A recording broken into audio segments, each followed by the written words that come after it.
ABC 7. Nice day in Cincinnati. Unfortunately, did not go well for the Cubs in Game 1 earlier. A 9-1 loss to the Reds, so they'll try to win the nightcap and earn a 2-2 split in this 4-game series. Welcome to Cubs Baseball on ABC 7. Jim DeShays and Len Casper. So the Cubs wrapping up a road trip so far. It's just been mediocre, 3-3. Yeah, there's a run of games against teams with sub-500 records looking to take advantage of that. So far, not so much. Pitched very well, certainly, in Atlanta. The bats have shown some life here in Cincinnati, but overall still struggling a little bit. Kyle Schwarber obviously has provided a big boost.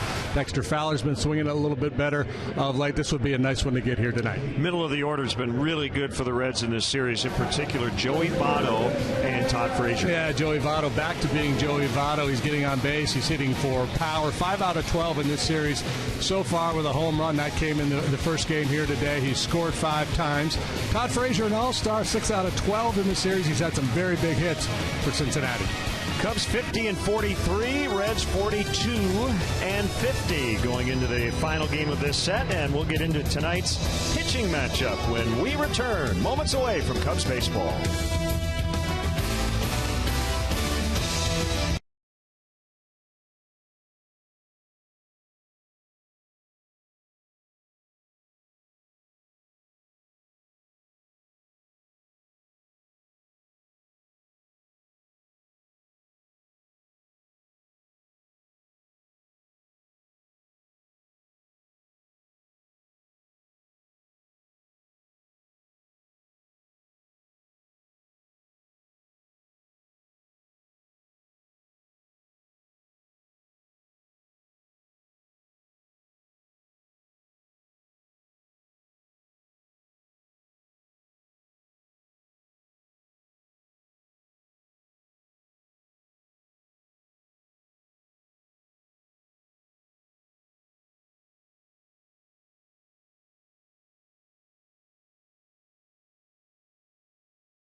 Is brought to you by Mercedes-Benz, located on the web at mbusa.com.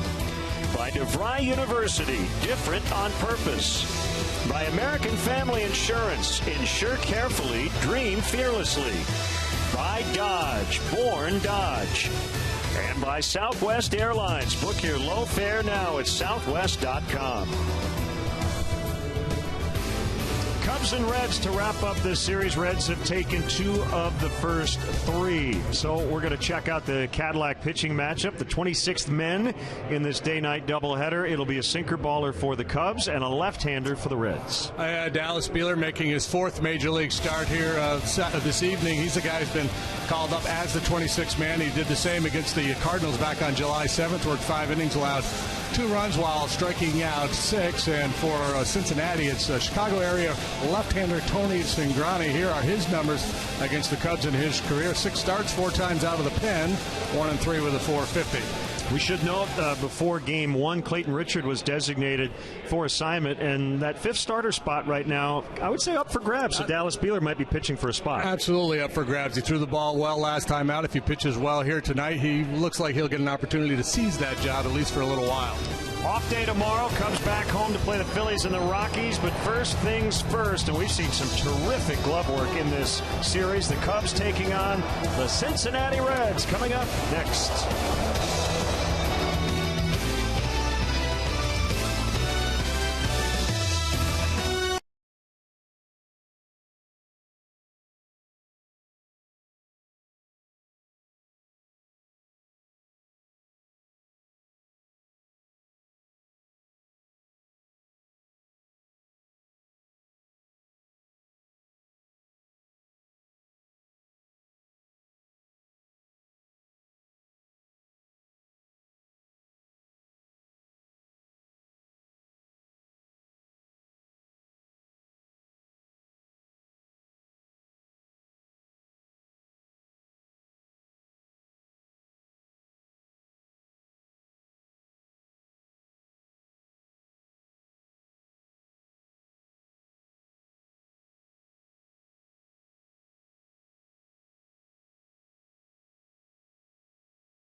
ABC7. This high-definition broadcast is brought to you by Xfinity. Xfinity, your home for the most live sports. Now the Cubs starting lineup is brought to you by Southwest Airlines. Dexter Fowler and Starlin Castro did not play in Game 1, but they're in the lineup for Game 2. Rizzo, Soler, DeNorfia in the middle. Addison Russell moves up. He's been on a really good stretch. David Ross, the former Red, catching Dallas Beeler. Jonathan Herrera in for Chris Bryant, playing third.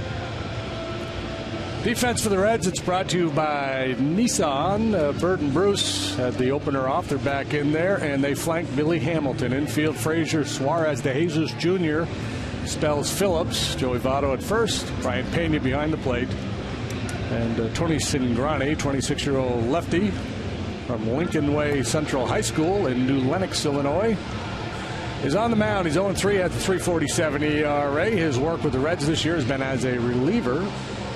He was down at AAA after being injured on a rehab assignment, was working as a starting pitcher there, getting stretched out. Not sure what the future holds for Cingrani, whether he will get a chance to stick in their rotation or move to the pen or just go back to AAA, but he's had success at the big leagues before. Still just 26 years of age. Now the umpires, Manny Gonzalez behind the plate, Paul Schreiber, Fielding Culbreth, and Adam Hammery, who actually ejected Joe Madden in Game 1 after a balk call at first base.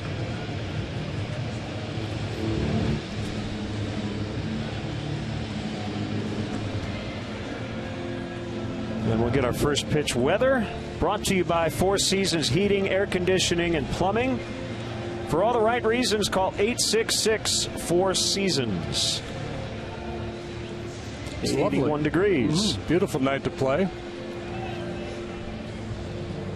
The Reds ambushed Kyle Hendricks in the bottom of the first this afternoon. See if the Cubs can jump on Cingrani early. So the southpaw to the plate, and we're underway. 23 innings at the big league level this year, 17 walks for Cingrani, 26 strikeouts. So there's a lot of swing and miss, but he will walk you if you're patient. Likes to work the upper reaches of the strike zone with a four-seam fastball, has a slider and a changeup. Fowler drills one into center. Hamilton will pick it up. Fowler on his way to second. The throw there is late. It's a stand-up double.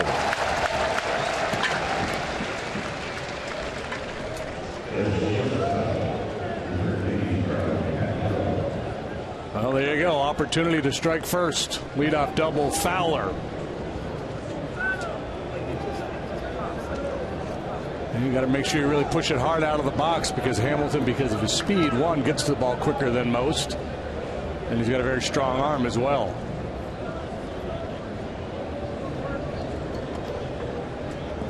Starlin Castro hitting second for the first time this season. This is his 6th different spot in the batting order. He has not hit third, 8th, and 9th, but everywhere else, ball one. So a little bit of a different look for the Cubs offense here in Game 2.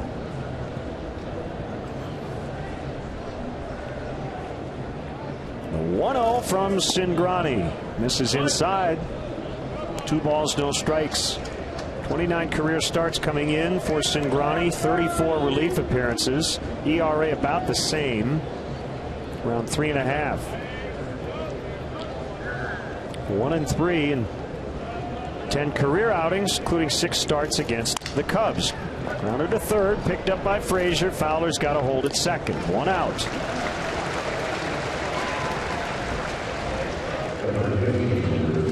I wonder if you're wondering what the keys to the game are. Well, they're brought to you by Mercedes. Well, how about control of Votto and Frazier? We showed you the numbers in the open. They've been scorching. And a return to form for Anthony Rizzo would be welcome for sure. Chris Bryant has been scuffling. He's off in the nightcap. Kyle Schwarber not in there. This would be a good time for Big Riz to get hot. Yeah, I crunched the numbers a bit. It's between games, so he's 0 for 13 in the series. He's left 10 men on base. This is only the 2nd time all season He's had a hitless stretch reach 3 games. Yeah, he has been remarkably consistent, and it's not like he's having horrible at-bats right now. He's hit some balls hard. You can tell he's definitely pressing a little bit, showing signs of frustration. Over near the side wall, Frazier does not have a play on his all-star teammate.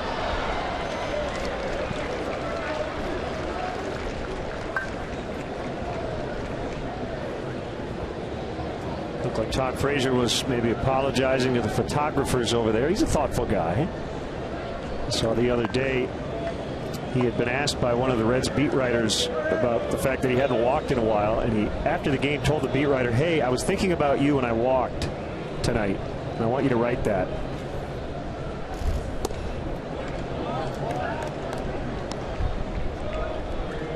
I'll show him. No, I think he said it in a good way. You asked me about it, and I was thinking, yeah, you just asked me about it, and I took a walk.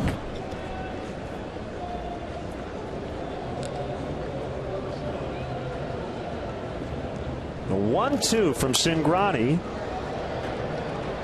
Easy fly to left, although with the sun where it is right now, not an easy play, as Bird makes the grab.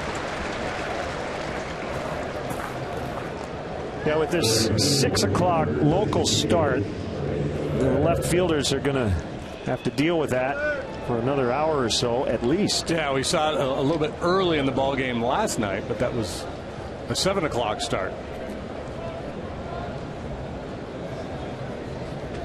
You see the shadows creeping across the infield too, so sometimes that's an issue for the hitters. Strike called on Jorge Soler, hitting cleanup. 0 for 4 earlier today with 3 strikeouts to snap a 6-game hitting streak.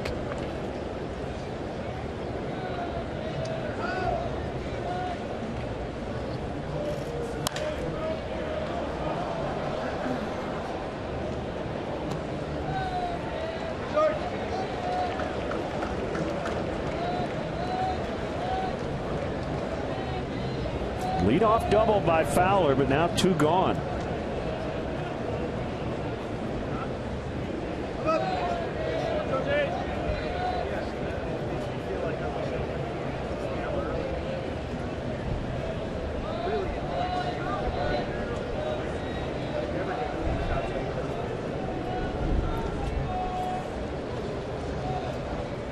Here it comes. Cingrani thought it was strike 3.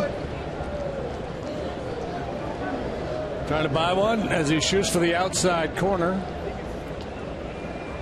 And the old pitchers shuffle and go, but Manny Gonzalez would have none of it. Our Xfinity pitch tracks showing you the location. Inside. Walking off that time too.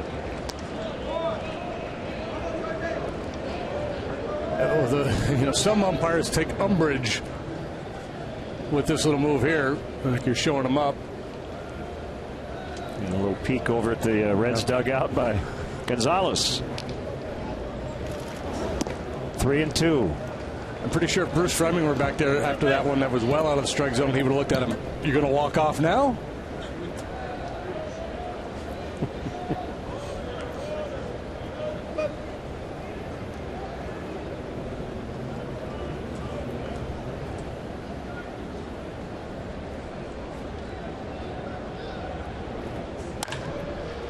A couple of bounces to the second baseman, Ivan De Jesus Jr. to end the inning. Cubs threaten and leave a man in scoring position.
West Airlines. Hamilton, Votto, Frazier at the top. Bruce, Pena, Bird in the middle. Bruce did not play in game 1. Suarez, DeJesus, Cingrani.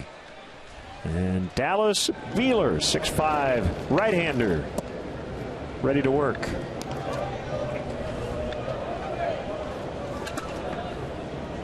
Hamilton, since mid-May, has largely hit at the bottom of the order. Got to hurry. No chance. I got it. You take it. I don't think it would have mattered. No, so either. That's the thing with Hamilton. He's so fast it doesn't have to be a perfect bunt. A halfway decent bunt. He's going to put a lot of pressure on you. And I imagine Brian Price and some of the folks over there in the home dugout have told him, hey, you know what? You need to do this a little more often. Game on now as he'll be looking to steal. But a beautiful bunt. Just pushes it out there. Deadens it. Yeah, he's had a good couple of days here, hasn't he? After some extra work yesterday, not in the lineup, but had 2 hits late last night. 1 for 4, 2 RBIs in game 1 today, and on base in the first inning here tonight. Now, Dallas Wheeler, originally a 41st round draft pick. He has defied the odds as you look at his numbers from his 1 start here this year.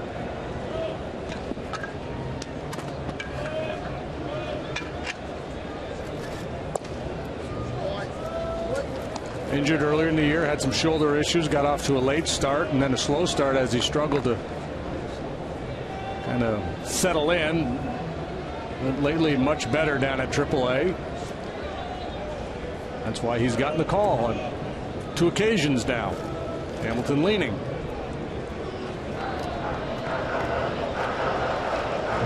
Votto, big opener.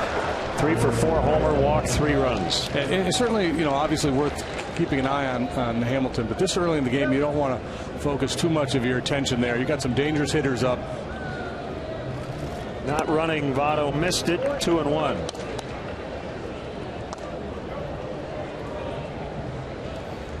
Dallas will sit in the upper 80s for the most part with his fastball. Relies on movement. Goes east and west with 2 seamers running down and away from a lefty and cutters in on their hands. He'll throw a curveball and a split finger pitch as well.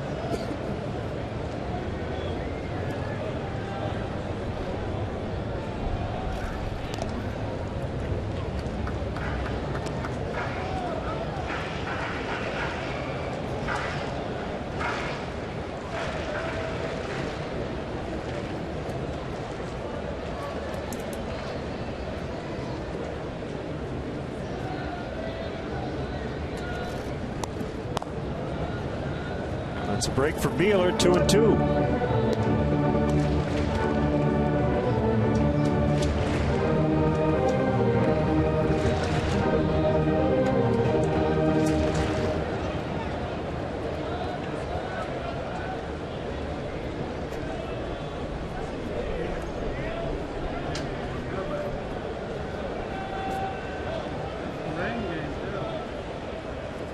Wheeler 6'5", 210.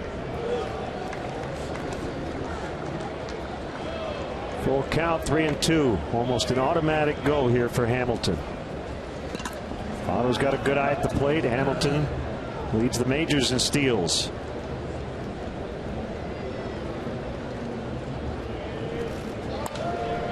And he was running. Yeah, and almost an automatic given that it'd be fouled off. Let's take a look at the Cubs defensively. It's brought to you by Toyota. Chris Denorfia back in Cincinnati. He's playing left in this ball game. Fowler, Soler, center and right. Herrera for Bryant. Castro, Russell, Rizzo, Ross, and Beeler. You know what? Everybody in the Cubs lineup tonight has an R in their name. Oh. There he goes again. Ground ball through. Hamilton to third. First and third, nobody out.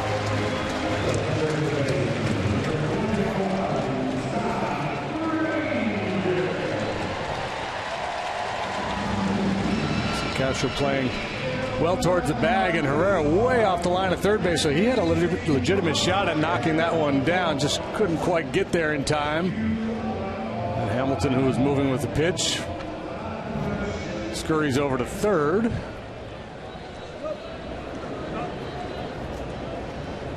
Todd Frazier went 0 for 10 out of the break against Cleveland. Totally different story in this series. Fly ball, Soler and Russell, and no play. Good effort as Addison took a little tumble.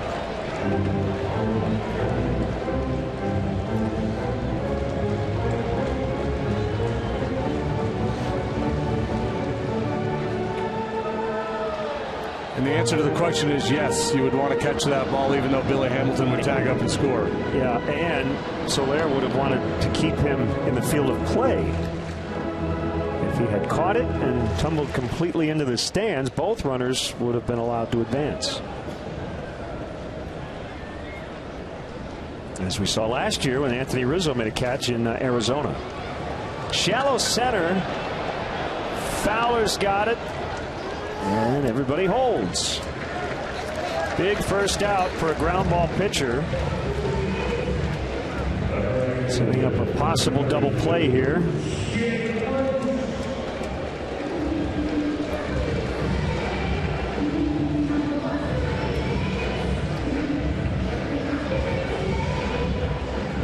Here's Jay Bruce, who is not a ground ball hitter. It was more so last year because his knee was bothering him, but he's back to being Jay Bruce this year.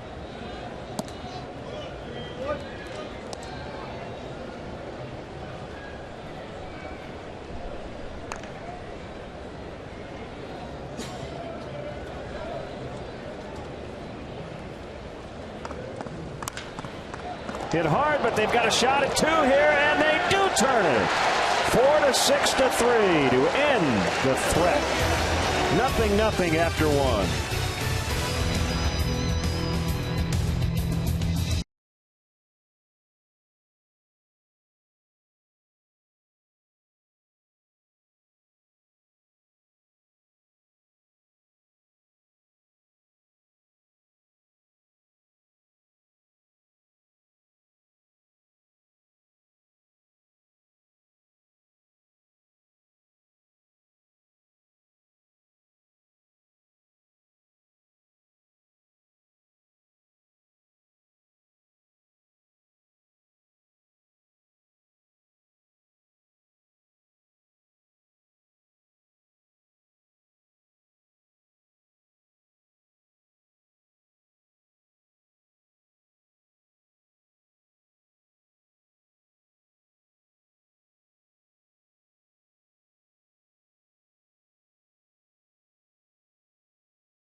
Play of the game, at least thus far. Talking about pulling a rabbit out of the hat. First and third, nobody out. Weak pop up and then sharply hit. Nice double play started by Russell.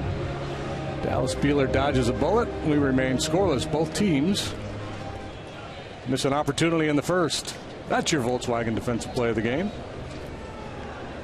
And here is Krista Northia. Looking at ball 1 low.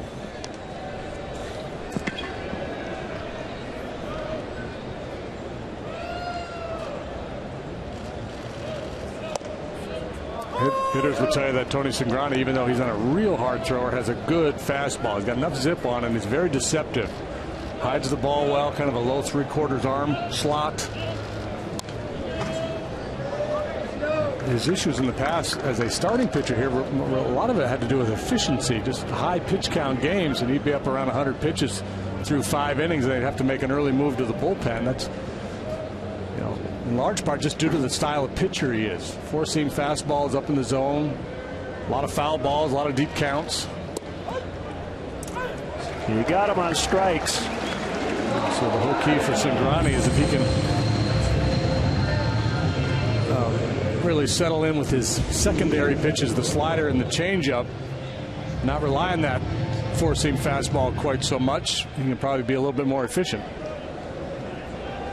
I'll bring up Addison Russell, moved up to the 6th spot. His last 10 games, a .412 on base average, 8 hits and 6 walks.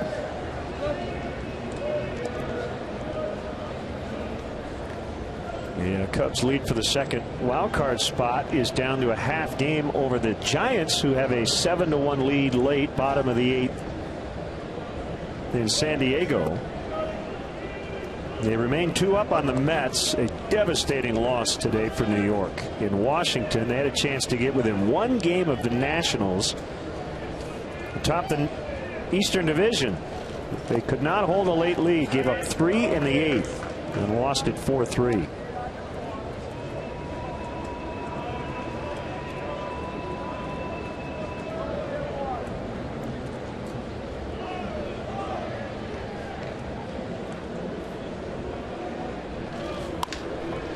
Bounce to third, and the short hop not handled by Frazier.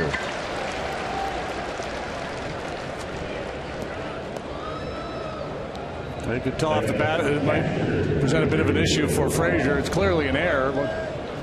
He got caught in between, starts to rock back a little bit before charging. He who hesitates is lost. They gave him a base hit.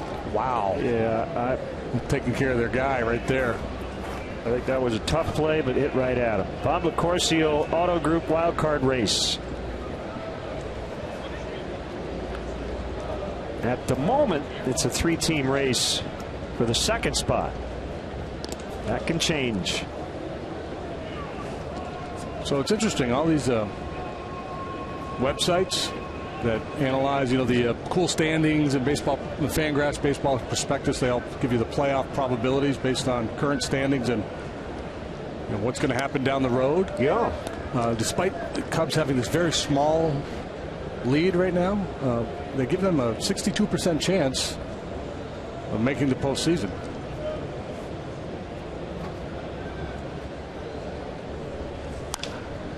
Ross in the air to deep right, but playable for Bruce. So I guess my question to you is that based on the schedule, the second half of the year, or is it projected output of the current players on the roster? I don't know. Maybe both. Because they do a lot of Pacoda stuff, and they expect Chris Bryant's going to put up these kinds of numbers. Addison Russell, could be based on current run differential, where they'll end up at the end of the year.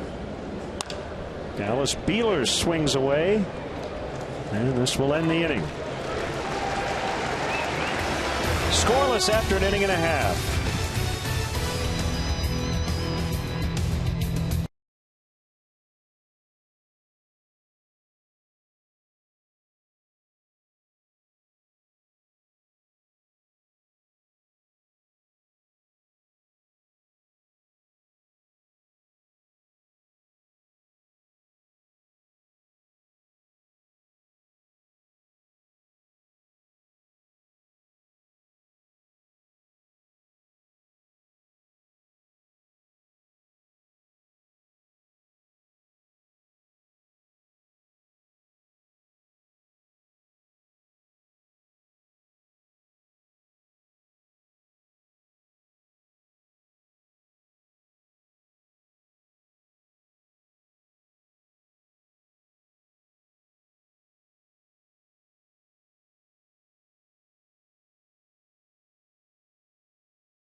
7 is brought to you by Marvel's Ant-Man, now playing in theaters and IMAX 3D. Oh, shudder every time I see the Ant-Man. Hanging out on the bridge. He can lift 20 times his own body weight.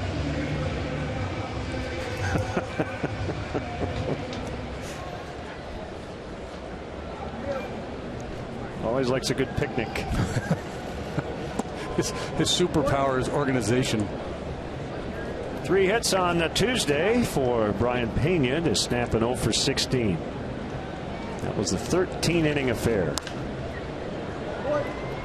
Fouled off, 1 ball, 1 strike. And David Ross will hand deliver the next ball to the rookie Beeler.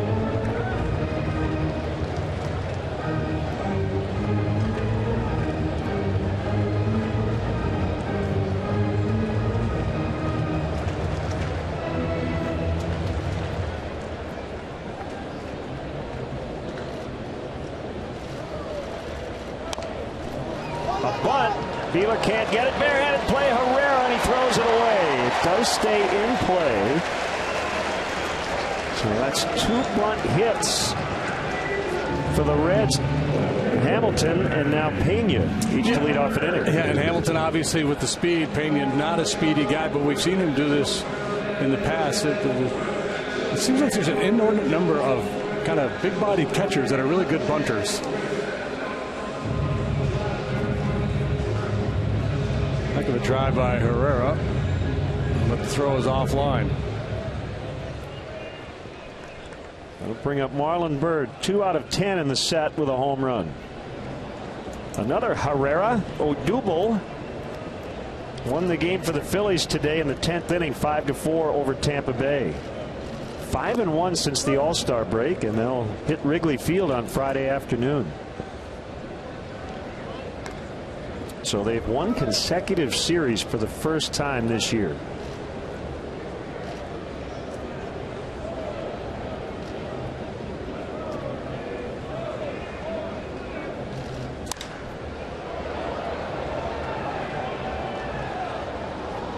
The reason we're playing a day-nighter today, a rainout back on April 25th. Weather's much nicer than it was back on that Saturday afternoon. If you're going to play 2, this is a beautiful day to while away the hours at the ballpark. Cubs' second doubleheader. They swept St. Louis July 7th at Wrigley, trying to get a split in this one.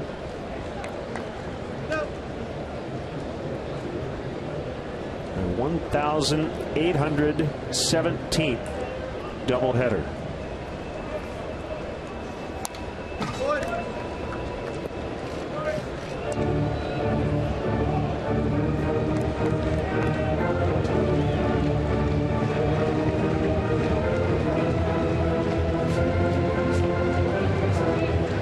I think we're going to have an evolution to the next level with day-night doubleheaders because of the unbalanced and interleague schedule. As Bird bounces to third, it's foul. And that is, for instance, the Cubs hosting 2 different teams on the same day. That would be fun, wouldn't it? Yeah. We still have a game against Cleveland and Kansas City, right? Yeah, Kansas City. Do we have a They're just going to run out of off days at some point. Did that not happen somewhere not too long ago? It did. Maybe the Orioles.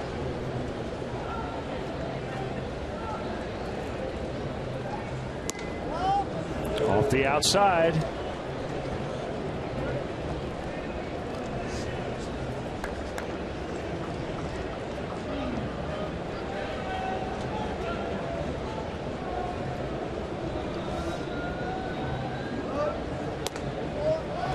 Close one, didn't get it. 2 on, nobody out. That's a trend here that Beeler would just as soon end. He faced a first and third, nobody out in the first. Now first and second, no outs. Yeah, and I think maybe because he does most of his work east and west, the cutters and the sinkers, if you maybe start dropping in some curveballs, try to get ahead with the breaking pitch, just give the hitters a little bit different look. Swing and a miss by Suarez, the shortstop. 2-run double in the first inning earlier today.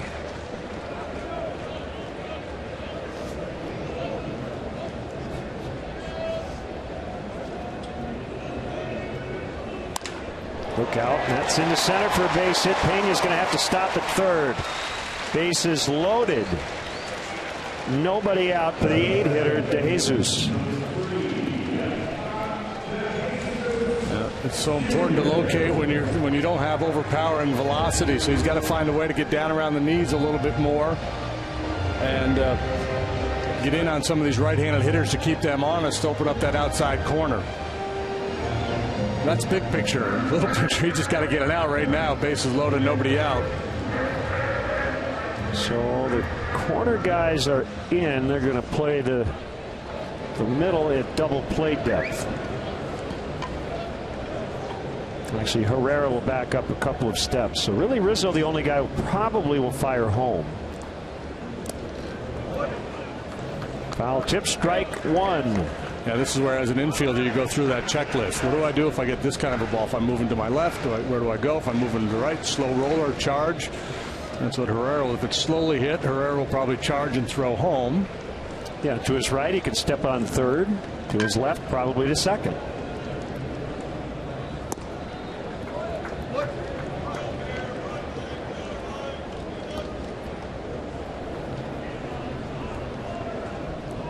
I kind of like the 1-2-3 double play myself.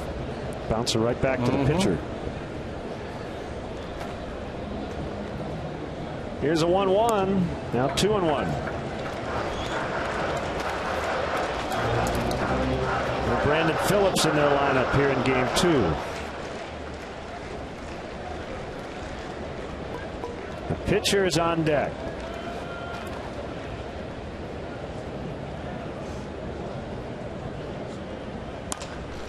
Base hit right field. Pena's going to score.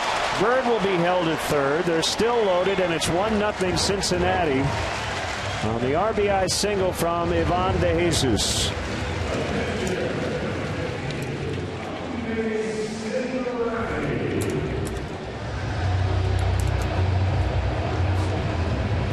Reds have got their hitting shoes on here today.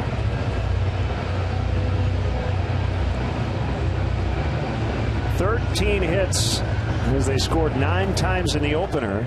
They already have 5 and have only made 3 outs. Strike to Cingrani. In a situation like this, if Rizzo gets the sense that De Jesus is drifting a little too aggressively off first base, he might sneak in behind him there and put a pickoff on with Ross. Now they're moving Anthony up in front of the bag. Cingrani's not a bad hitter, 196 in his career.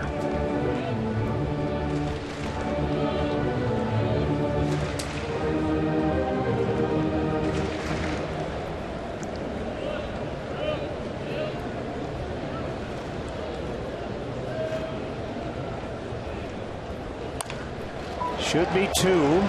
Bobble. Oh no, nobody retired. Got to be a 6-4-3. At the very least, they have to get an out. And it's now 2-0. Yikes. And Cingrani will get an RBI. Can't assume the double play if you're the official scorer, so he gets credited with an RBI. And Starlin just peaked.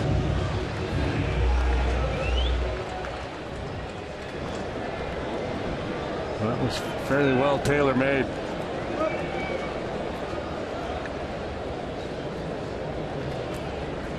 Still nobody out.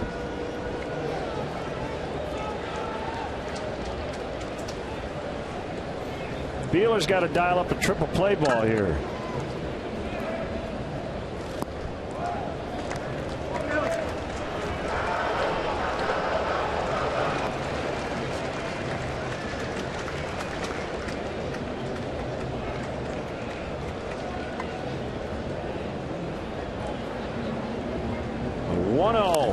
Hamilton golfs it to deep right. Soler is back on it, going to be way over his head. Suarez is in. De Jesus scores, and the only reason Hamilton didn't hit a triple is because the pitcher's in front of him. It's 4-0. Still nobody out.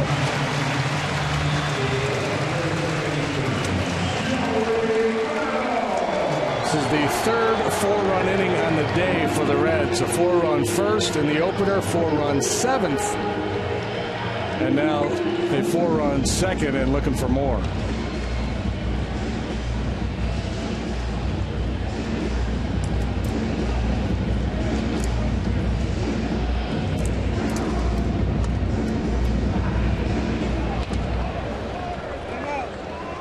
And nobody up in the bullpen.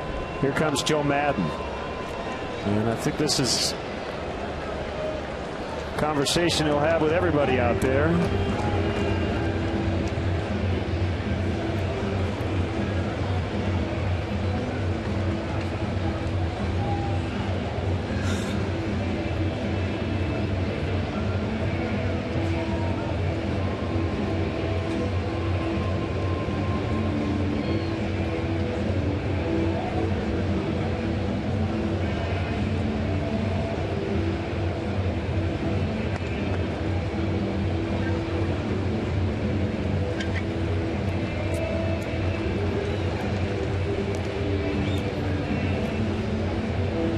One question here is you got a base open, nobody out.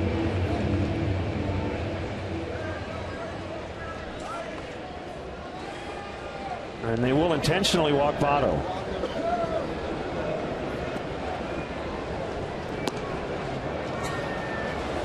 Yeah, and that obviously could have been delivered from the dugout, so that was part of the message, but I think it's also part of pep talk as well from Joe. Let's go, boys. Snap to it, heads up. Keep competing. Got a lot of baseball yet to play.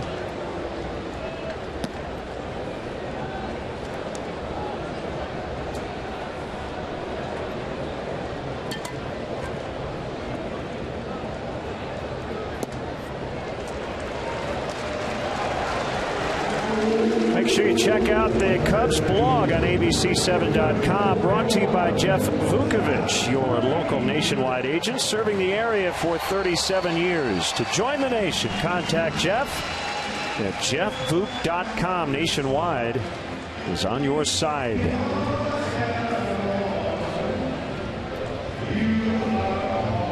Three on, no outs, 4 runs in. Reds did some similar damage to Kyle Hendricks in the first inning earlier today. Infield in. This is not a turn 2 spot. This is get the out at the plate. You got the pitcher at third, Cingrani.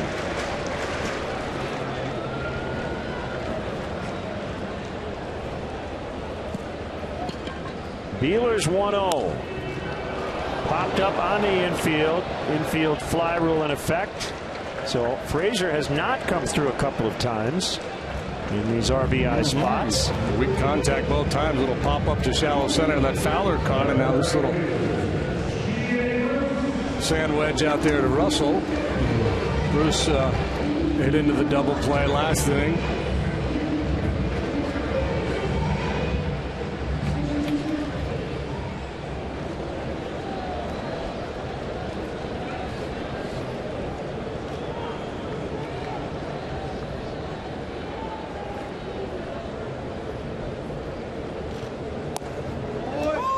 Called strike to Bruce.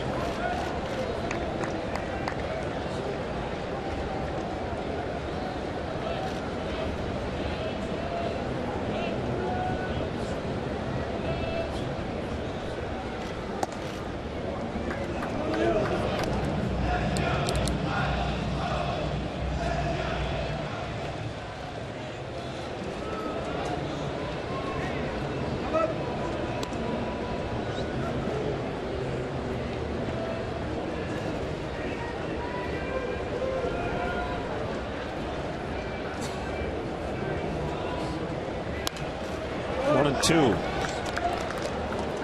This would be a good spot for his first strikeout.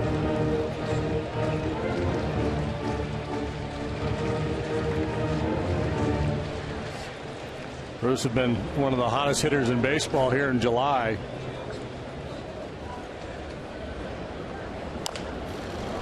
Topper to Beeler.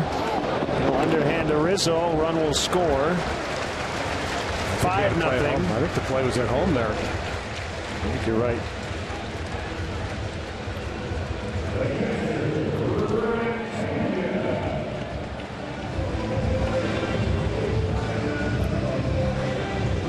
He's got to move to his left hand on a little short hop and maybe just didn't feel comfortable.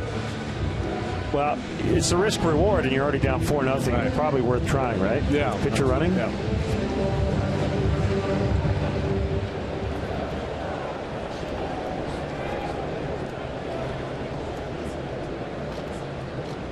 Second and third. Pena takes a strike.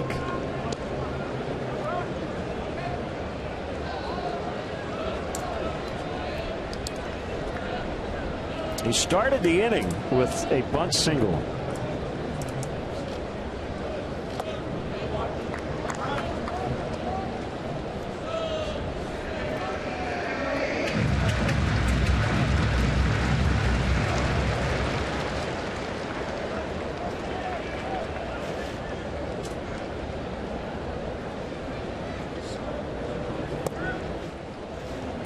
Two and one. Nearing 50 pitches as Beeler tries to get through the second inning.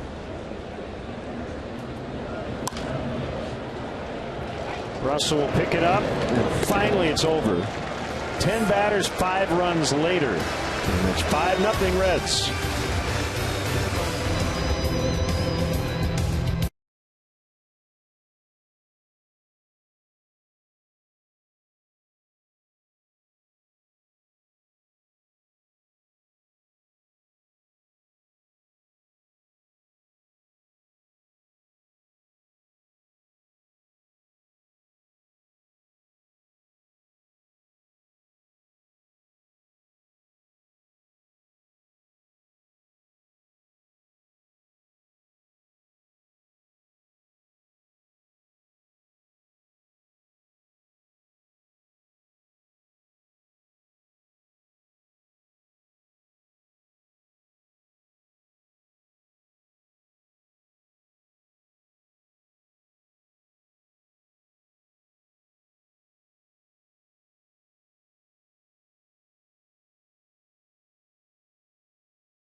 ABC7 Eyewitness News in the morning, weekdays 4:30 to 7 with Judy Sue and Terrell Brown.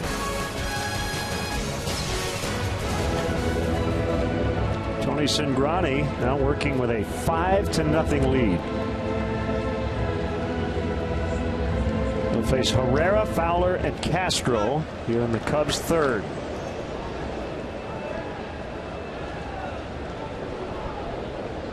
The Cubs have been outscored today 14-1.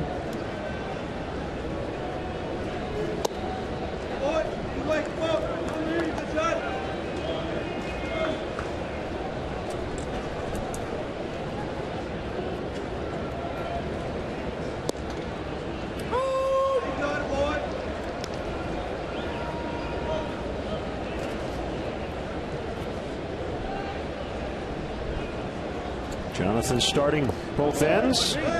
Third base tonight, second base earlier. And this is his 100th plate appearance of the season. His 48th game played. Got to stay patient here. We mentioned earlier that Cingrani at times has battled some control issues.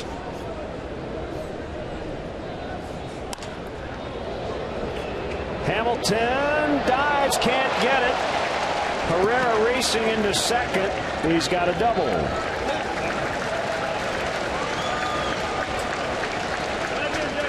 So the third begins as the first did for the Cubs. It was Fowler with the leadoff double to start the ball game. They were not able to cash that in. Obviously have to take advantage of this opportunity down 5.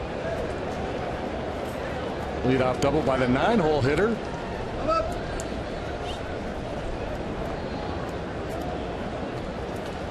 A gallant effort by Billy Hamilton.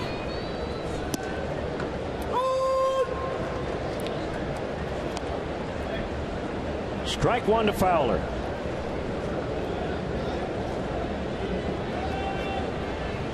Last 31 plate appearances, now 10 hits, 7 walks for Dexter. Strike 2. Dexter not happy with that call. Going to take a little time, and Manny Gonzalez is going to encourage him to get back in the box. Looked like he might have tweaked something. I think he asked for a second. Something with his right arm or hand. Slide step in the pitch. It's outside. See him flexing that right arm.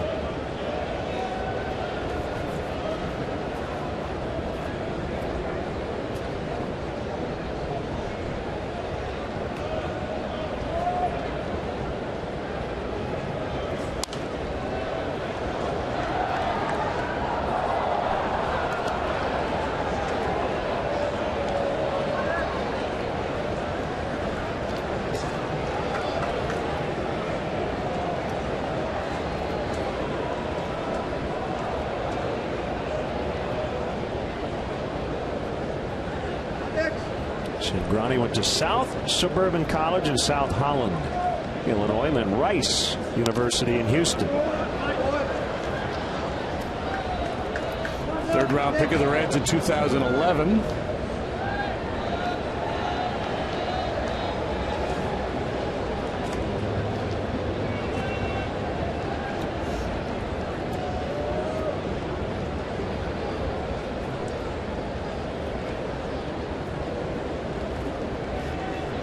Ready for a 1-2.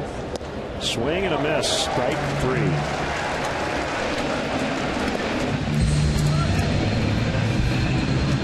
Hey, Cub fans, don't miss your chance to catch the best matchups in baseball. Reserve your place in line for history in the making. Join the season ticket holder waiting list. It's easy and it's free to register. For details, visit Cubs.com/waitlist.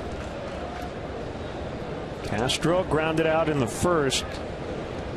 Big error in the bottom of the second led to 2 unearned runs.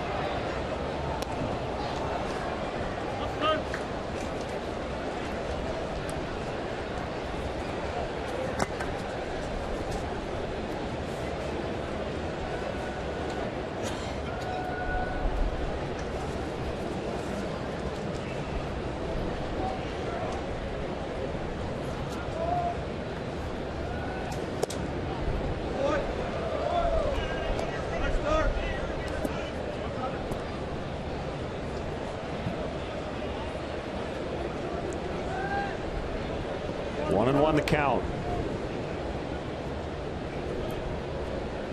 Michael Brantley knocked in 4 as Cleveland beat the Brewers 7-5. That game was played in Milwaukee. Adam Lind went 4 for 5 with 4 knocked in for the Brewers. Drilled out into left center. That's going to score Herrera. Castro on his way to second with an RBI double, 5-1. There's a start. Trading places. A double, and Castro really got into this one. It's one of his best swings in a while.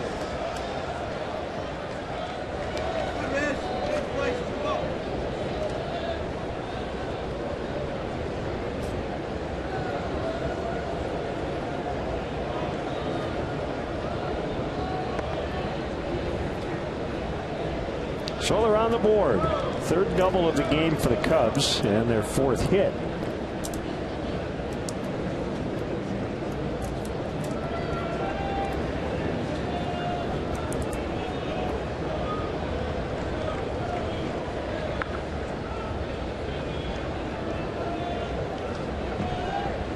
Rizzo up and in. Lance Lynn, John Danks. Cardinals and White Sox tonight. Morton and Volquez, Pirates at the Royals. Swing and a miss, 1-1.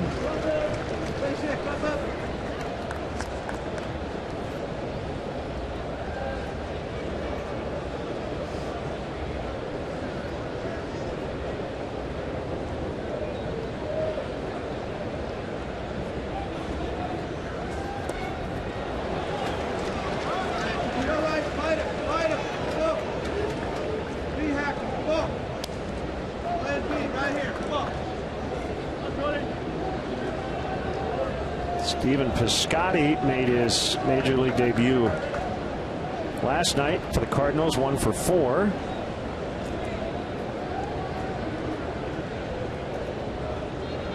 And he's in there again tonight playing left.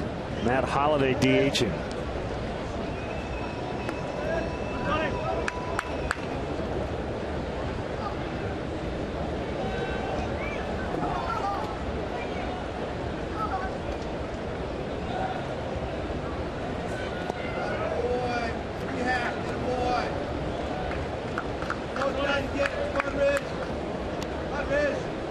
Downturn here lately, but still among the best in baseball. You see where he ranks in the National League, and on base, 4th.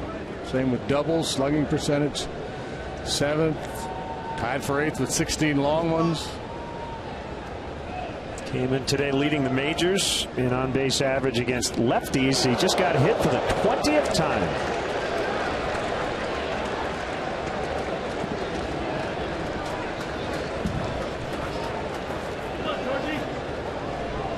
Well, big chance, and clearly Cingrani is gettable here tonight. He doesn't have very good command of his pitches.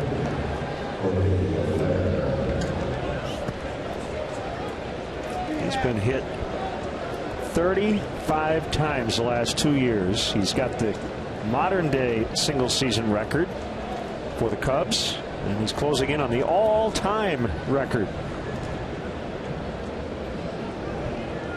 Soler cuts and misses. I don't know if Anthony would agree, but I've talked to some hitters in the past who, when they're scuffling, say, I'm glad I got hit. Just trying to find a way to get on.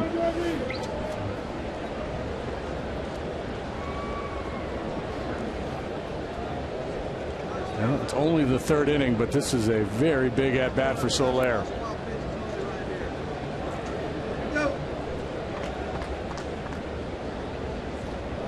Giants a winner today in San Diego, 7-1. That just went final.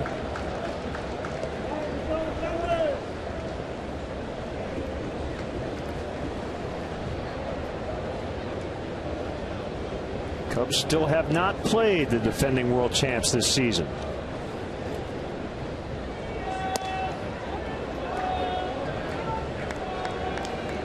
We'll see them August 6th through the 9th, 4 games at Wrigley Field, and then in San Francisco August 25th through the 27th.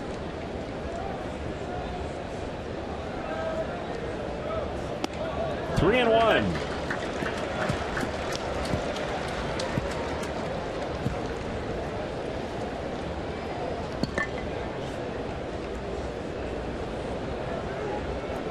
It's Denorfia on deck.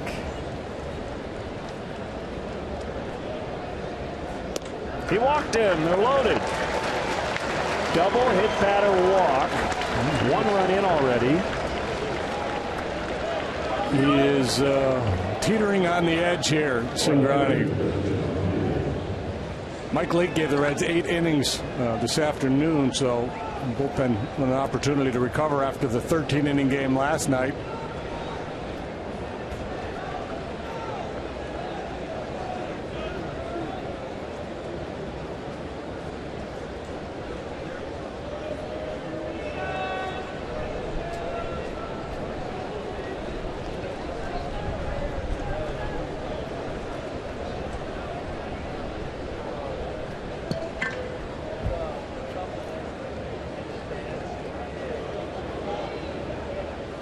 So 3 on, 1 out.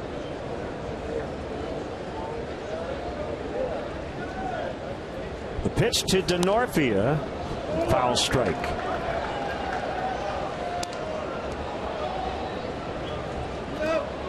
Looked pretty dire about 10 minutes ago.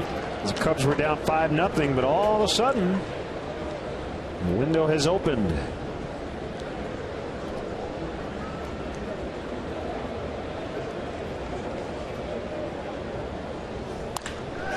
That'll be a fair ball. Left field corner. Castro scores. Rizzo is in. It's 5-3. Don't go anywhere. We've got a long way to go. Good at bat by Denorfia. You know, a lot of times hitters will get passive when a guy's struggling with his control. You don't want to go up there looking to take pitches. You're ready to hit. And if he challenges the strike zone, respond. Denorfia with a good swing at that first fastball, fouled it off. Then he yanks this one into the left field corner. And the Cubs are in business. Tying runs in scoring position for Russell.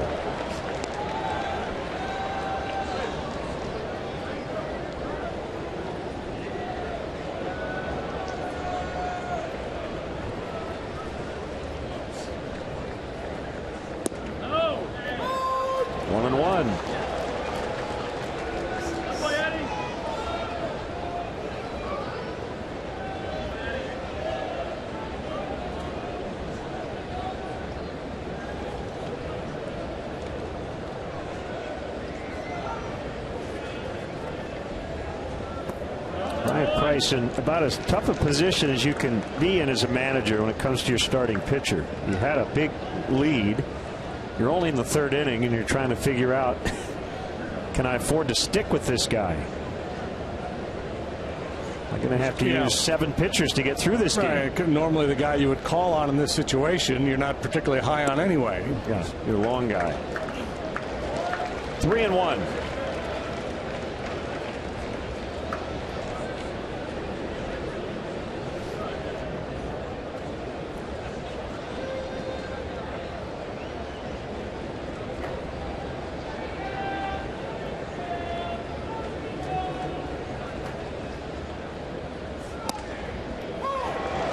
Inside corner, according to Manny Gonzalez.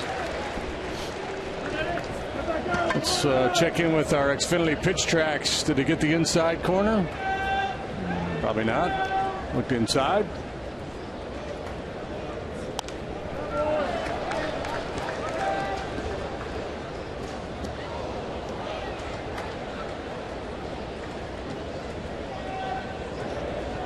Meantime, Travis Wood throwing in the Cubs bullpen.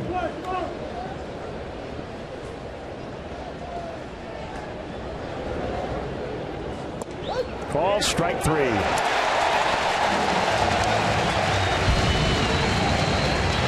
Big punch out for Cingrani.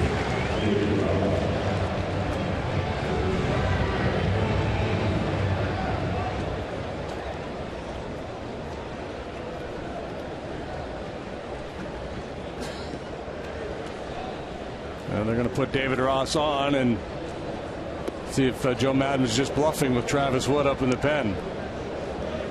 And it looks like Chris Bryant. Beeler out. Bryant was moving around down there, grabbing a helmet and a bat.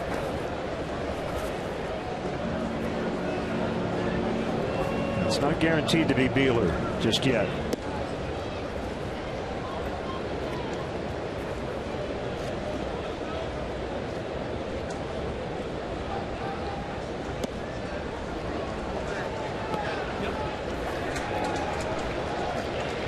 3-0? Yeah, it's a little bit of a risk, isn't it, for Brian Price to do that? He's got a catcher who hits 171 at the plate against his struggling starter. He decided to force Joe's hand. Bryant will bat, and I got to believe he'll stay in the game as well.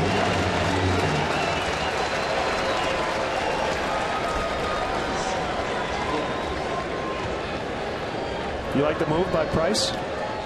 Walking Ross there? No, I mean, would you have done that? Knowing Probably not, no. that this could have happened? No.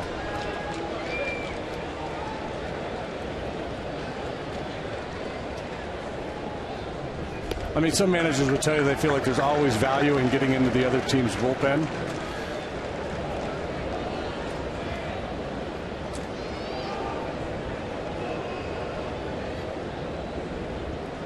There's the 1-0 to Bryant. And for Joe, it's a no-brainer to use Chris.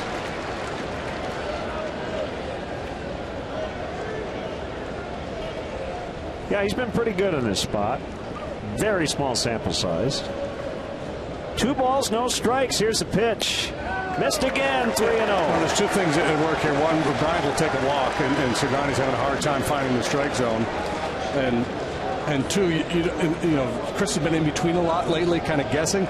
Not a whole lot of guesswork here because Cincinnati hasn't commanded anything, so he's going to throw him a lot of fastballs. 3-1. I would have liked to see him come out of his shoes on that one.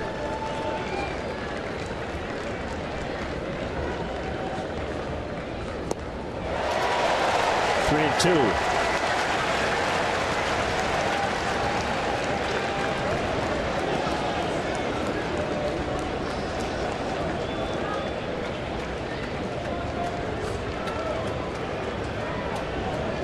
Runners will go with this pitch. Here it comes.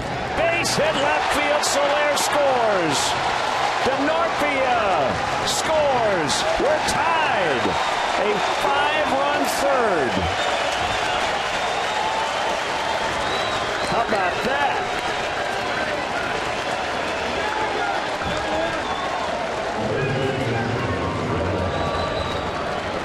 That'll be it for Cingrani. The mood has changed in that third base dugout. Wow. Buckle in, folks. We're still going in the top of the third. 5 runs in.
Peeler and Cingrani.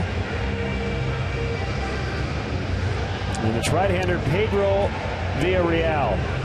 A 5-5 tie. Manager's going to have to piece it together out of the bullpen the rest of the way as the 26 men called up from the minor leagues get roughed up here this evening. Uriel 1-3 with a 5.23 earned run average, working for the 14th time. He's been very hittable. League batting .365 against him. He has not been much of a strikeout pitcher either. Fastball, slider, a cutter, and a changeup. Well, Brian Price called Joe Maddon's bluff, and it did not pay off, as after the intentional walk to David Ross, Joe went with Chris Bryant, and he tied the game with a 2-run single. Here's Herrera. Bryant takes off for second, and he's going to get the bag without a throw.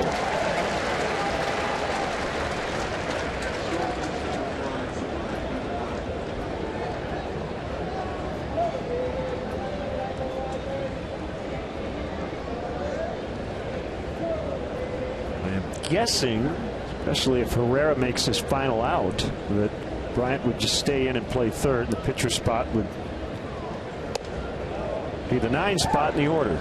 But we'll see.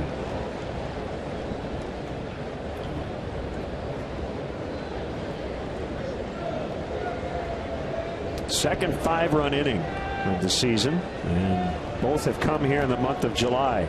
And to think they did it without Schwarber. Right. Yeah, they still have that secret weapon on the bench. Called foul. They went with the veteran. Yeah, the more disciplined, cagey veteran hitter to come off the bench.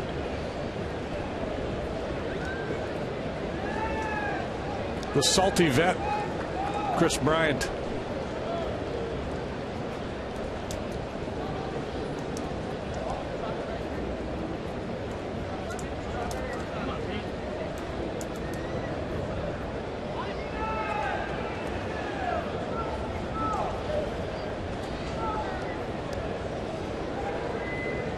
Going to be a good night for the concessions here.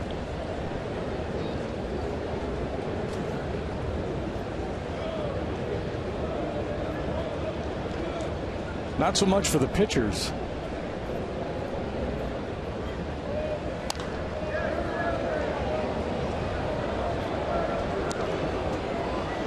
Oh, he almost smoked that bird.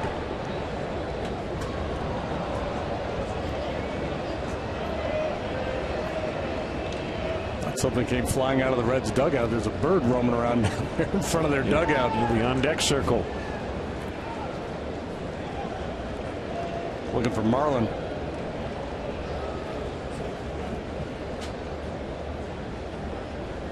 Got bird on deck.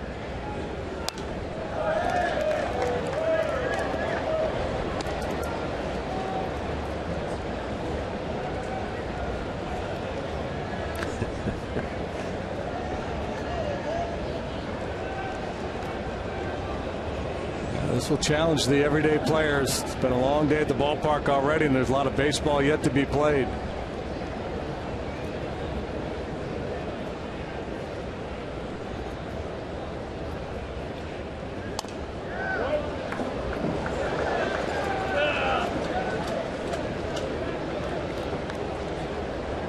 Chance to take the lead. Runners at second and third, 5 in already.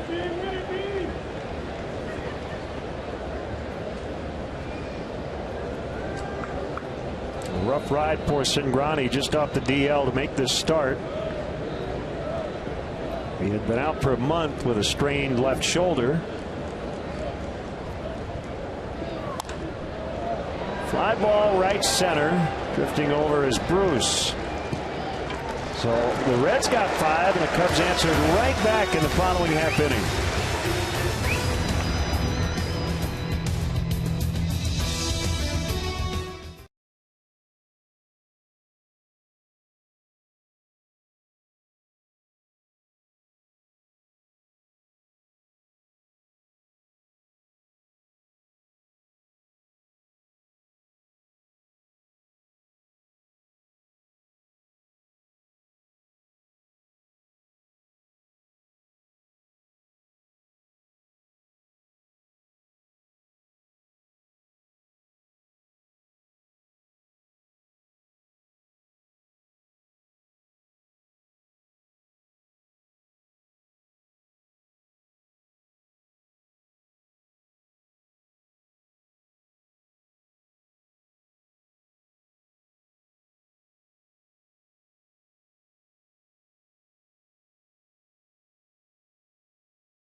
ABC, man. Phillies and Cubs this weekend, 3 o'clock on Friday and Saturday, 1 o'clock for the airtime Sunday. ABC 7 has games 2 and 3.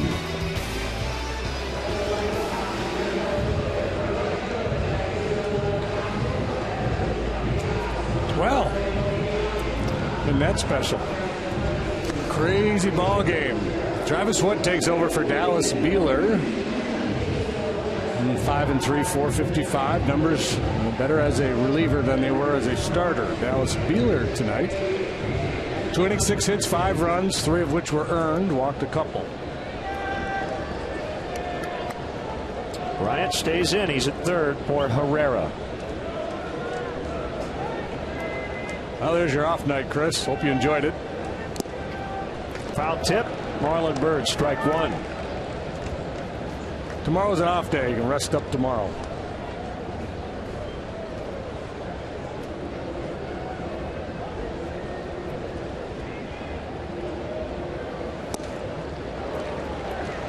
Nothing in 2. Let's move into the pen. Travis Wood has been very fastball centric.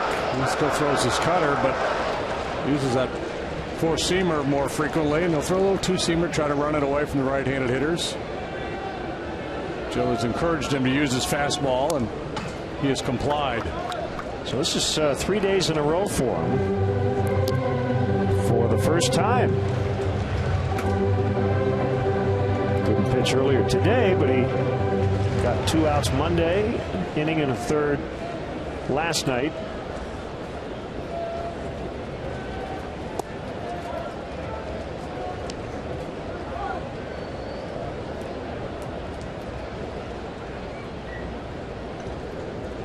Nice night to be on the water.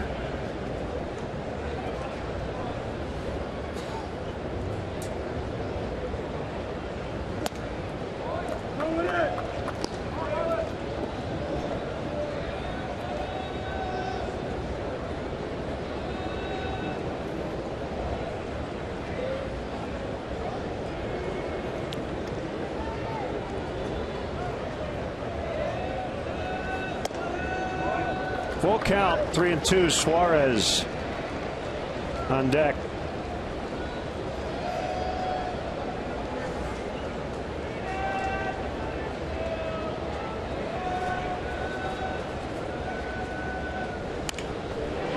Muscled in the left. Bird around first. He's trying for 2. Going to be a play there. He is out. DeNorpia got him.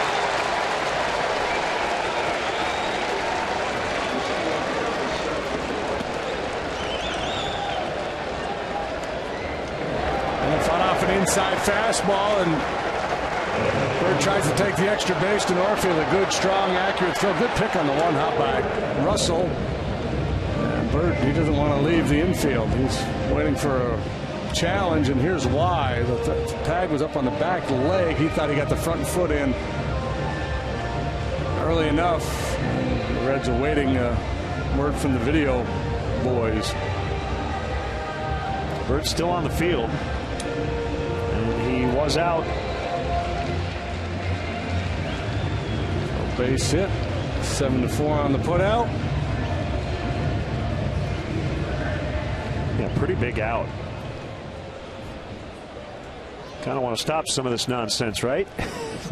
Too much traffic here the last couple of innings.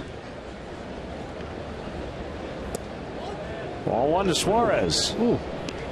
Pretty good pitch. Yeah, I'm with you, David Ross. I'd be turning around too.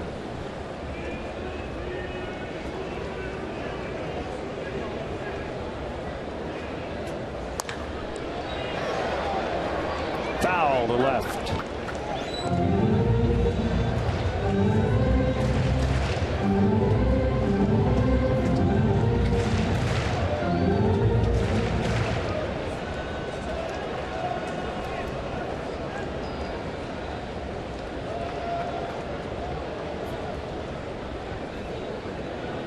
Wind in the 1-1. Now 1-2.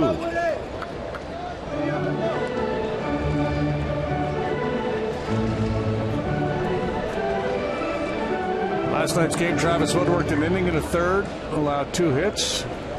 They were on base when he left. They both came in to score, so charge to him.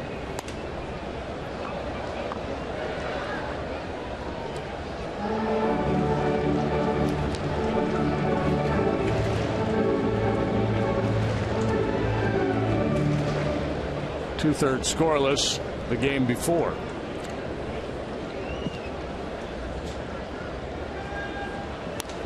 Remember Monday night when I said 5 runs will not be enough to win this game? Yeah. Tonight I mean it. Yeah, we can say it with conviction here tonight.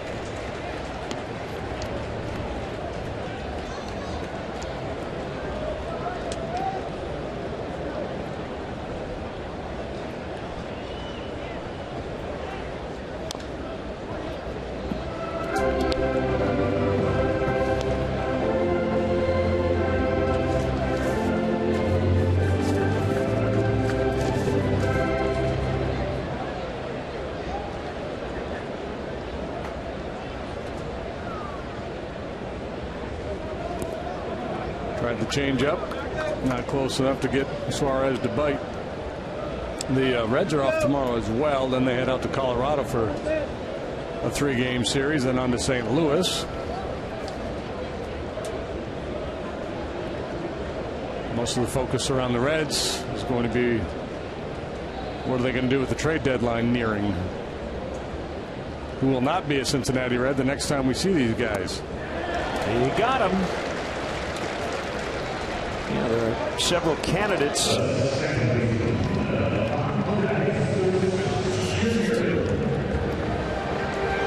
Suarez won't be able to complain that he didn't get anything to swing at.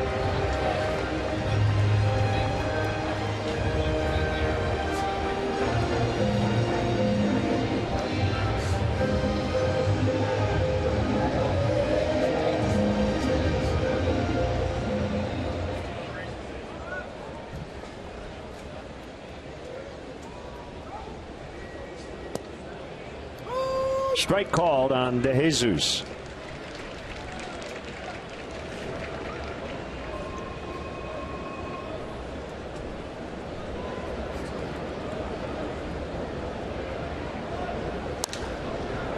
Floated to right. Soler on the move, and he'll play it on a bounce. On 2 for 2.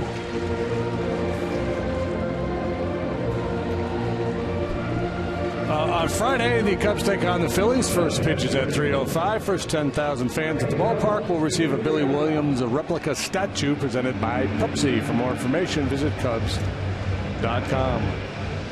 Villarreal is 1 for 3 in his career.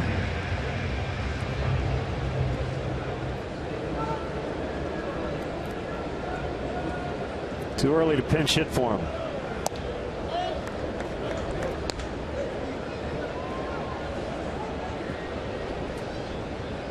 Yeah, it's basically a fresh start for the managers. It's a tie ball game. They've gone to the bullpen. Now they're going to see how much they can get out of each of these guys.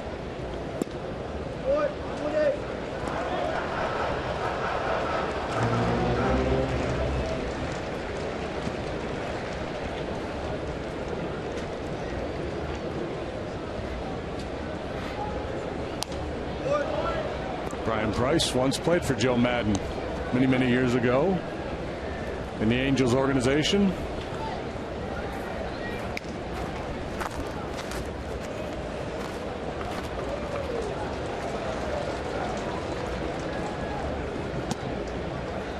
Pops out of the mid of Ross, but runner holds.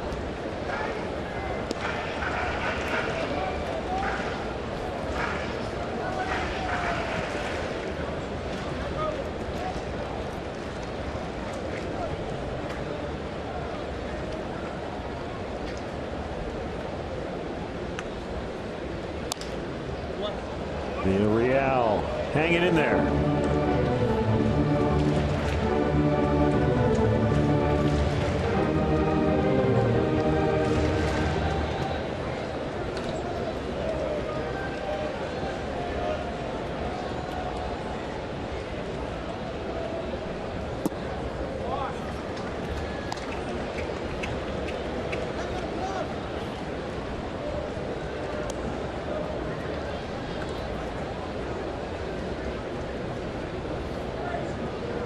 10 runs on 14 hits combined, and we're only in the third inning.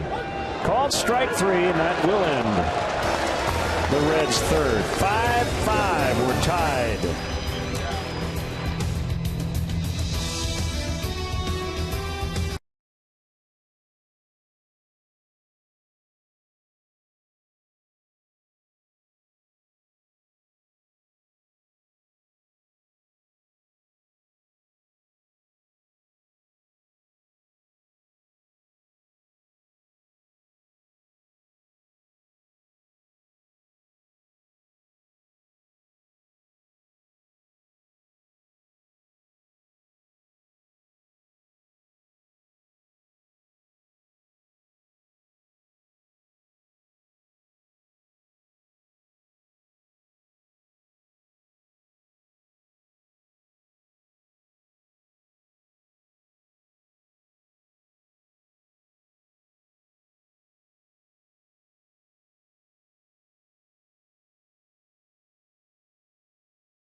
C7 is being brought to you by Mercedes-Benz. Check out our exciting model lineup by visiting your local authorized Mercedes-Benz dealer or visit us today at MBUSA.com.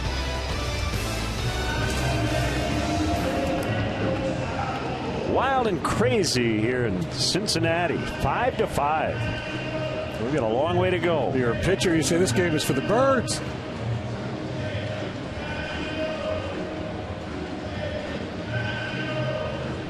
Fowler, Castro, Rizzo.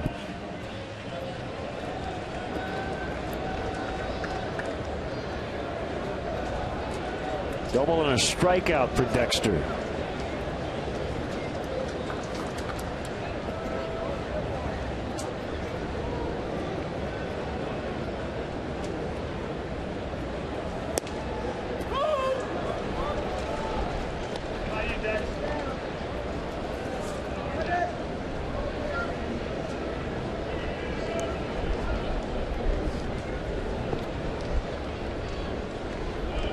Real with the 0-1.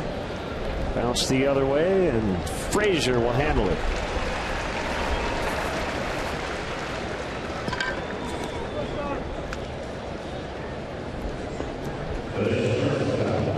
So Cubs minor league outfielder Anthony Giansanti.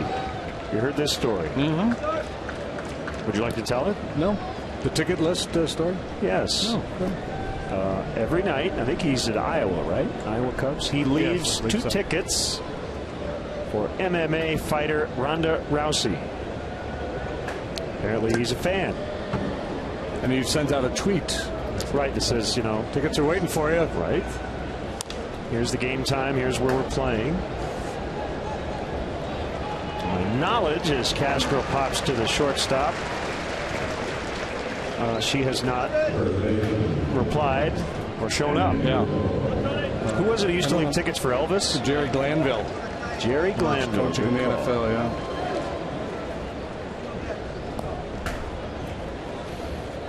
He knew that Elvis had died in the 70s, right? Yeah, I think so. But he was hopeful. You know, he probably seen a story in the Inquirer or something that Elvis was living on an island somewhere, and he was always hopeful that the king would come back.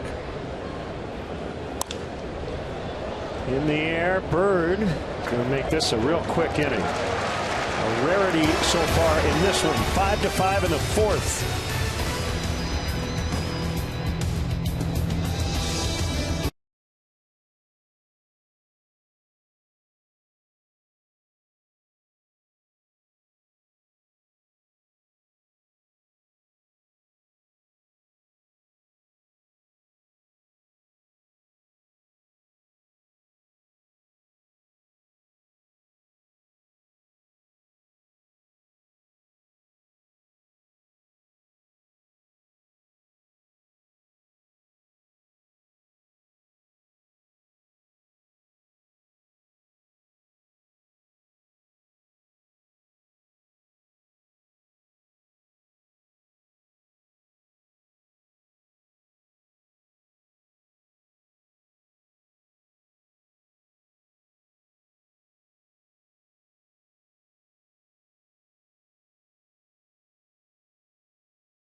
Sports Clips. It's good to be a guy. It's good to be a guy. With hair. Wood to Hamilton. 5-5 in the fourth. Pinching at the corners.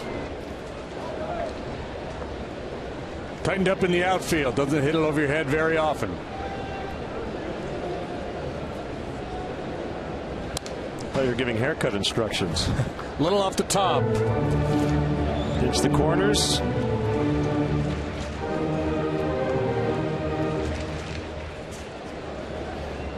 Hamilton, a switch hitter, 230 from the right side. 2 of his 3 home runs as a right-handed batter.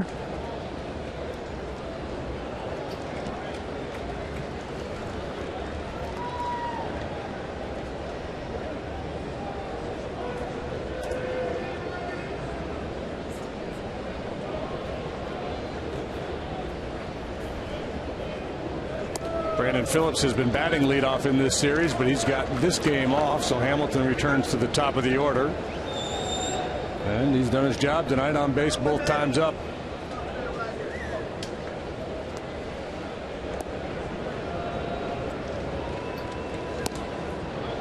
Yeah, I think he's earned this tonight with some good at-bats last couple of days. And ideally with his speed, this is exactly where he would hit, but he just has not reached base often enough so far in his career. And he's not going to reach that time as he strikes out swinging. This Sunday, the Cubs will wrap up their 3-game set with the Fightin' Phils. Game time is 1:20. First 5,000 kids will receive a Cubs replica batting helmet presented by Advocate Children's Hospital. At the end of the game, the first 1,000 kids 13 and younger with appropriate wristbands will be allowed on the field to run the bases, weather permitting. For more information, visit Cubs.com. Check in with Eyewitness Weather, and they'll let you know what the weather's going to look like for the weekend. Jerry Taft and Cheryl Scott.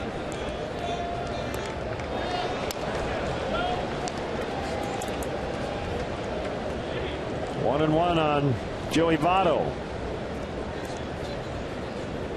Joey has that look like he's never thrown me that pitch before. Seen a lot of this guy. Didn't expect that.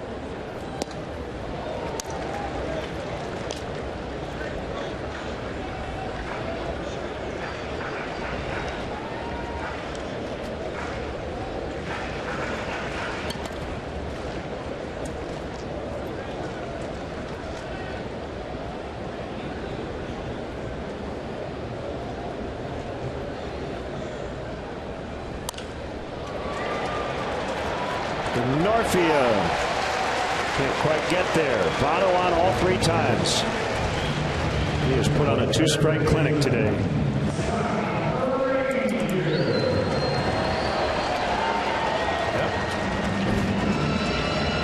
Use the hands, shorten the stroke.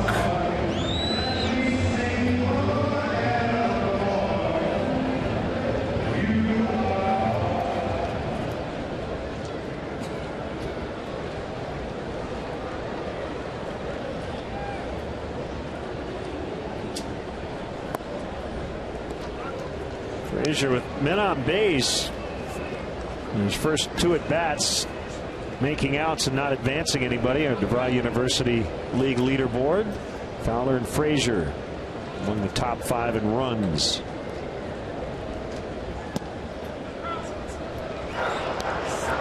Two 2-0. Slugfest in Colorado. Texas beating the Rockies today 10-8. Rougned Odor 3 for 4, scored 4 times. That's deep. Fowler going after it, and he makes a catch right up against the bullpen fence. Chance to double off Votto. Throw to first late. Votto had gotten all the way around second. Nicely done by Dexter Fowler.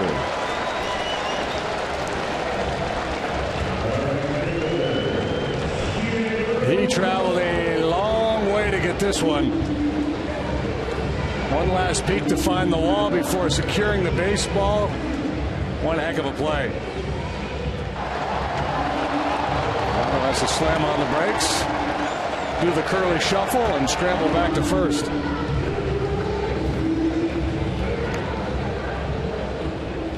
So 2 outs. That was a loud one. It looked like he hit it with one hand. How strong is that guy?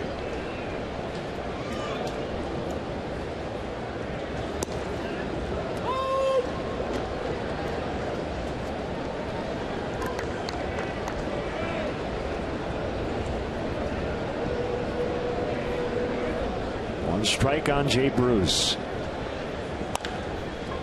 On a bounce to Bryant. He's going to throw to first as Russell was shifting. Inning over as they strand 1. 5-5 after 4.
ABC 7, weeknights at 10 with Ron Majors, Kathy Brock, Cheryl Burton, Jerry Taft, and Mark Giangreco.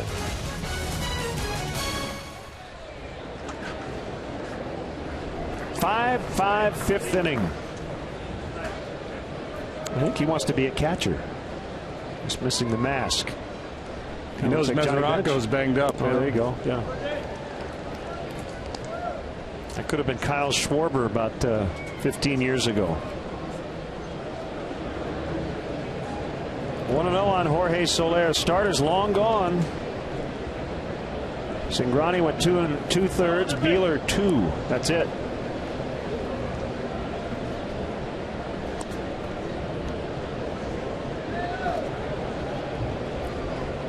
Mike Leake went 8 innings for the Reds in the opener. Kyle Hendricks survived 6. So not too much work from the bullpen. Off day tomorrow.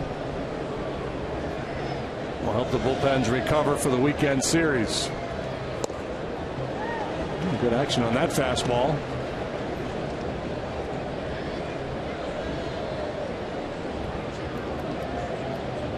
Two-seamer with a lot of run. Real, 27 years old. Born in Edinburgh, Texas. Went to Howard College, 7th rounder, 2008.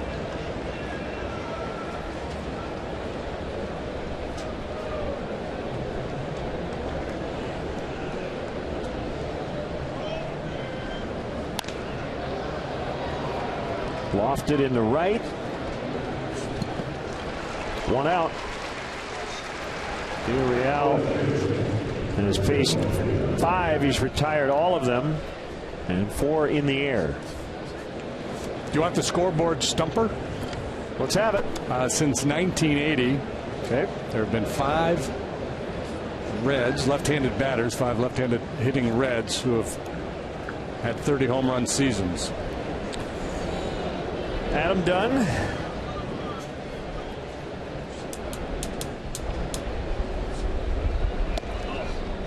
Strike on DeNorfia. Ken Griffey Jr. They're both on my list. They haven't posted the answer yet. Oh, I wrote down my answers. Well, the two that came immediately to mind, and I got to think about it a little more, were O'Neill and Morris. Were they on your list? I put O'Neill on my list. Okay. He's the one I'm not convinced of. Okay. Since 1980? Since 1980. Dave Parker? Ooh, that's a...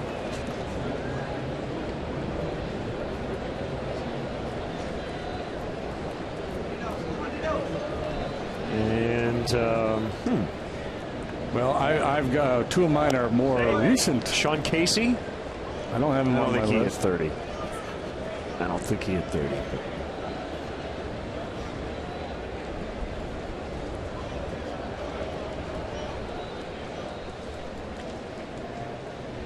Who else you got? Votto and Bruce. Oh, I wasn't thinking current. We do that, right? We always kind of turn back into the past. Okay, I got you. Yeah, I'm going to go with Votto and Bruce. Okay, so I didn't have to come up with as many as I thought. So I would put Parker, Dunn, Jr., Griffey Jr. Jr. I think that's it. Yeah.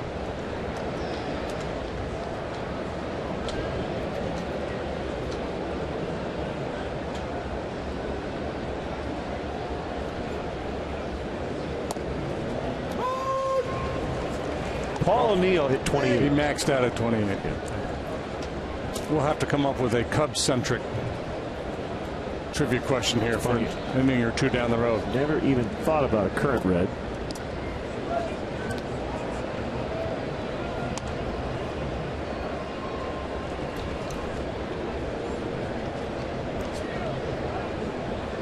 You like my Dave Parker? It was a good call, yeah. The Cobra.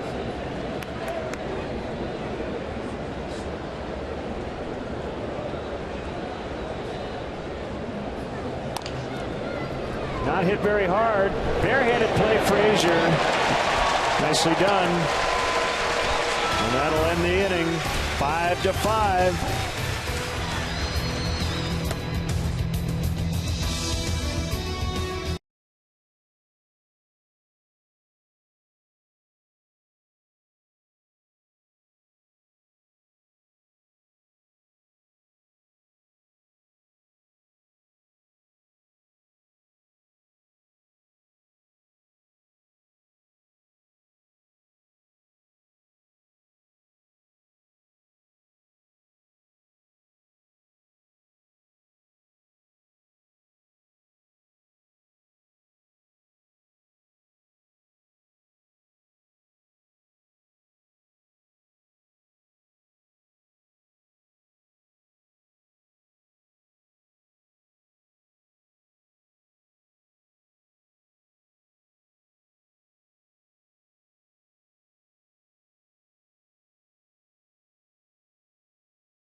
different on purpose.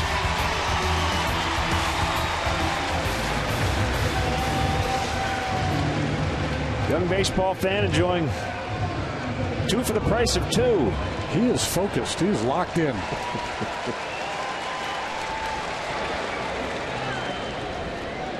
Probably tracking the cotton candy man. Yeah. Switch hitting Brian Pena batting righty against the lefty Wood. Strike 1.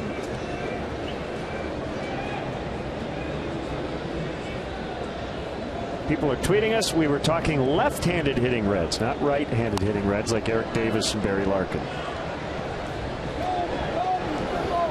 Thank you for your participation. Thank you anyway.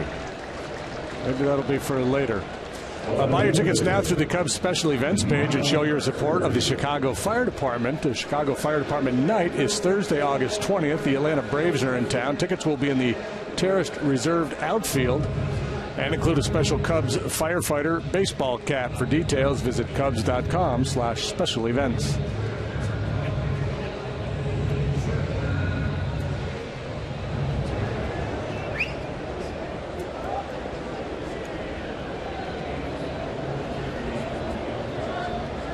Marlon Byrd singled in the 3rd, was trying to stretch it into a double, and he got thrown out by Chris DeNorfia.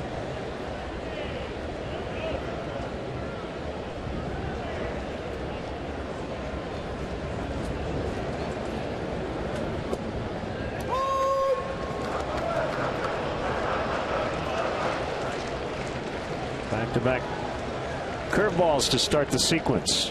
1 ball, 1 strike.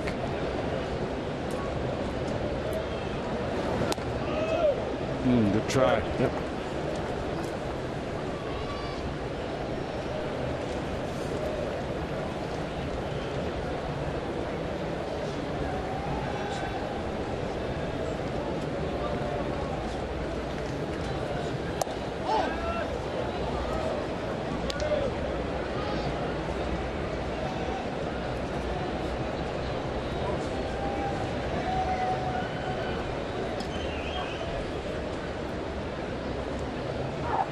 The 3-1. It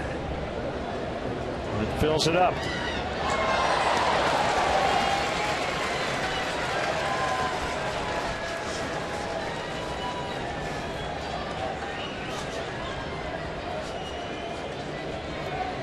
That's how you do it.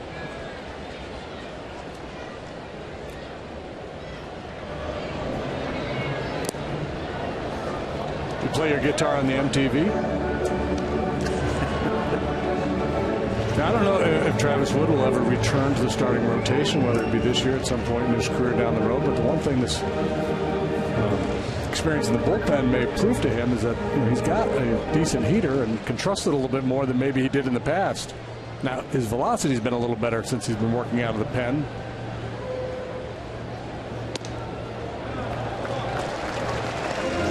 Bird on now 3 times, 2 walks and a single. A lot of people, a lot of scouts, development people around baseball think if you come to rely so much on the cutter, you're going to lose the extension you get on your fastball. You won't have that good velocity. So it may be that because he's pitching out of the pen and reaching back for a little something extra, knowing he's working in shorter bursts, that might be part of it. But I think the other piece of it is just commitment to throwing more fastballs. Nice work here tonight. Pitching change, Pedro Strop in. We'll be right back.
second.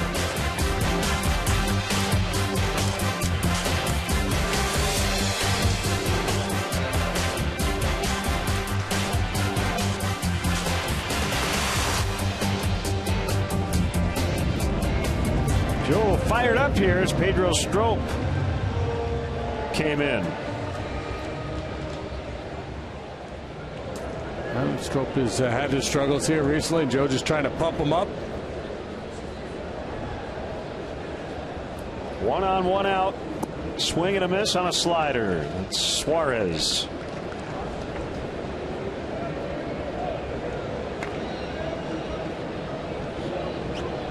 Coughlin also in to play left for Denorfia.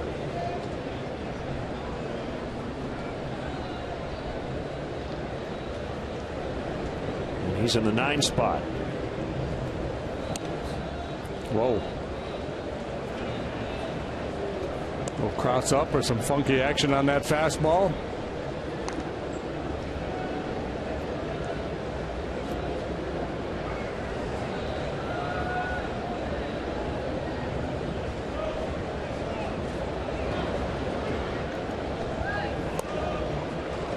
One and 2.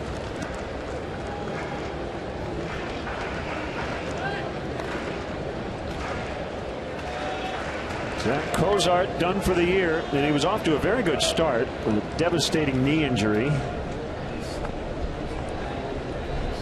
back in June. Gets away. That allows Bird to advance into scoring position on a wild pitch. David tried to pick that one as opposed to block it. Stroke not easy to catch. He buries that slider down in the dirt a lot. Not an easy game to catch, period. Some long innings. Third different pitcher.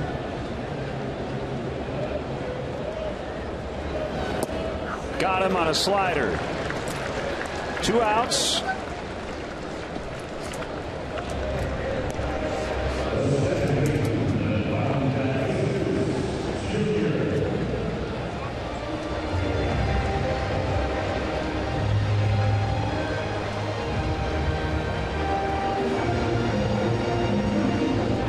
DeJesus 2 for 2 with an RBI and a run.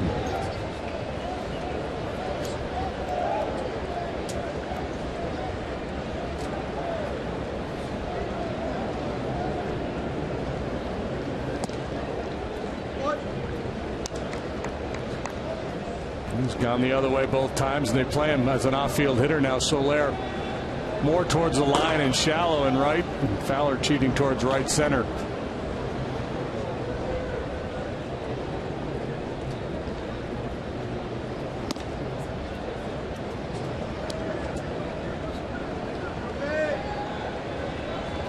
On this date, 1926, the Reds put up 11 runs in the second inning and a 13-1 win over the then Boston Braves. 4 triples. Kurt Walker hit 2 in an inning.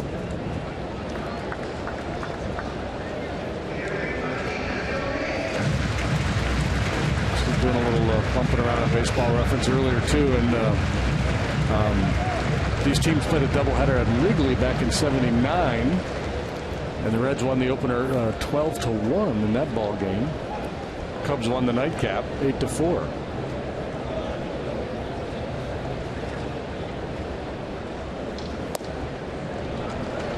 Ball 4.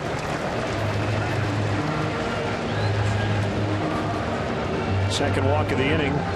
Doubleheader at Crosley Field on this date, 1962. The Mets had 4 runners thrown out at the plate.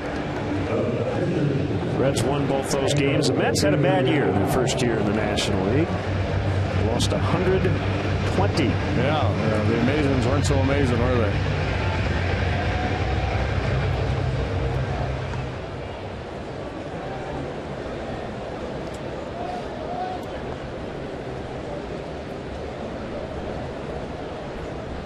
Brian Price choosing not to hit for his pitcher with 2 outs and 2 on.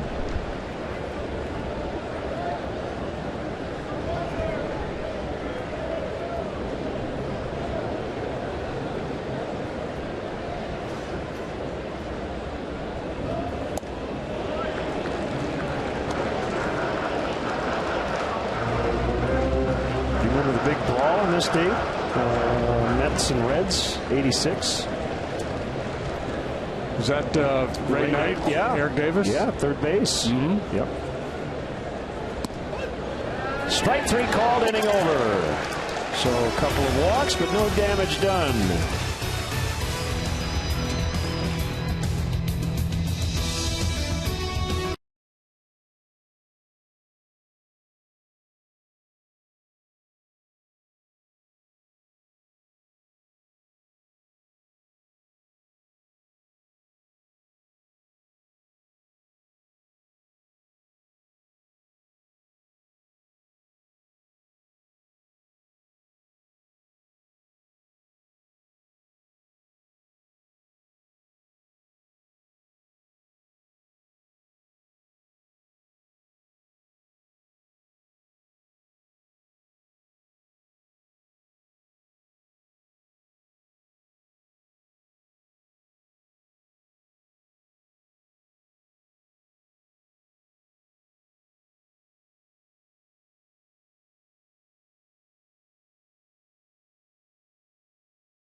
By Southwest Airlines. Book your low fare now at southwest.com.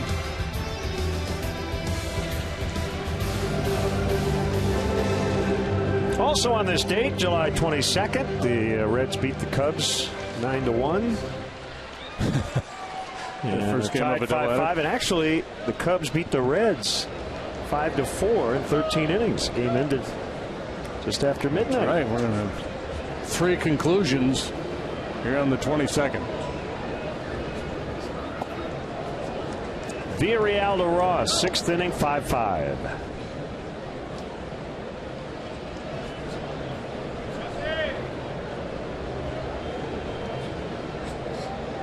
Ambush him. He does. Line shot, base hit.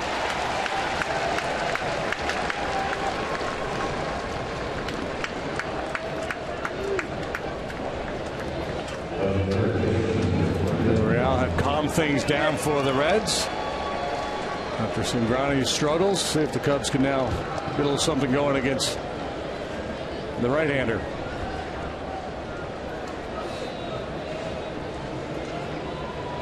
Fond memories for David Ross here in Cincinnati. 2006, career highs in home runs and RBI.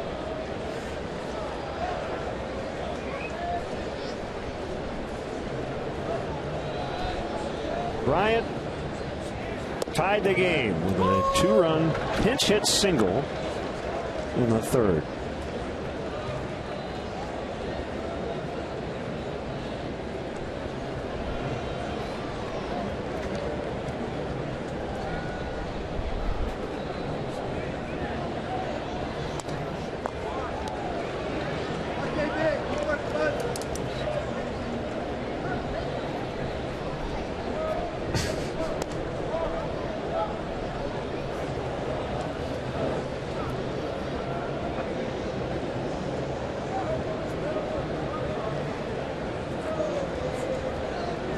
Two strikes on Bryant.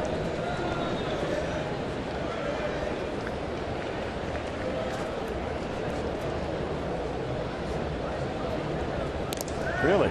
Okay.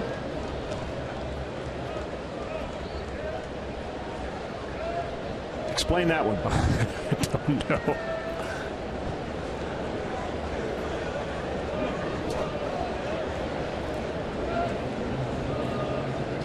David's got to be feeling pretty good about it.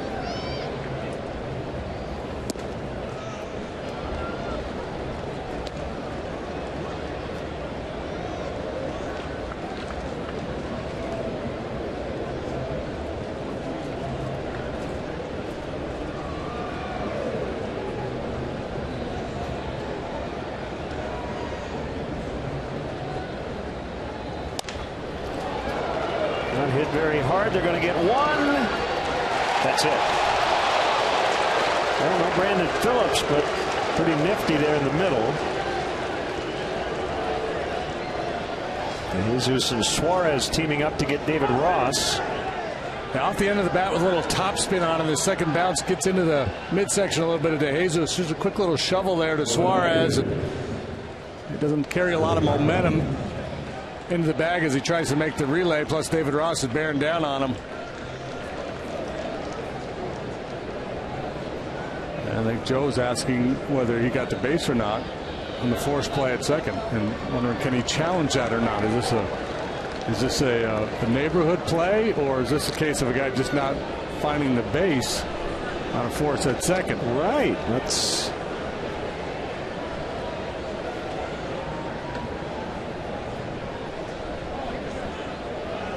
the neighborhood play is not challengeable, as he discusses it with Field and Culbreth. And Joe's saying he never touched it. And that's, can I challenge it? That's my question.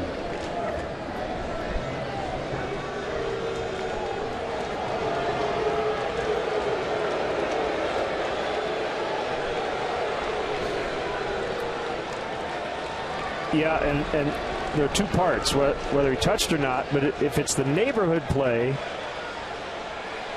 again, it is not reviewable. So they're going to discuss. Yeah. And it sounds like Joe will challenge if allowed.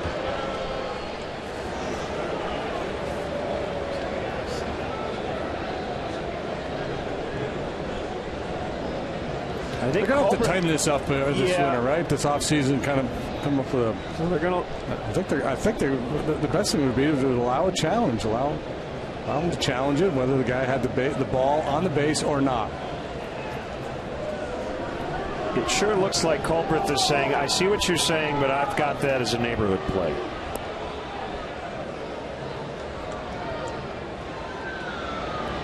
And the idea of the neighborhood play is that middle infielders are allowed to try to turn two and protect themselves with runners coming at them. And for whatever reason, these last 2 years, they have decided that if it is the neighborhood play, it is not challengeable, and it's one of the very few ones that isn't. The more I see of it, the more I think it should be challengeable.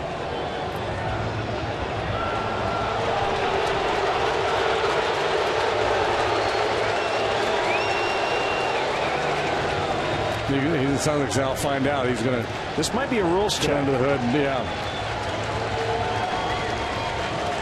So, because the neighborhood play, right, at its core, middle infielder's coming across the bag. He's receiving the throw.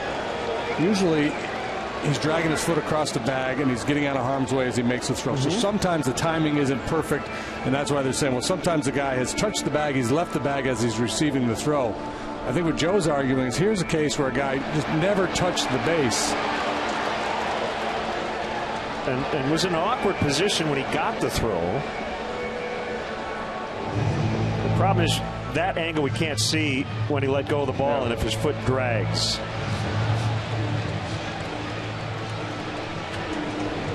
Yeah, I think they could clean this up if they just said, look, here's the deal, guys. You've got to touch the base. Yep.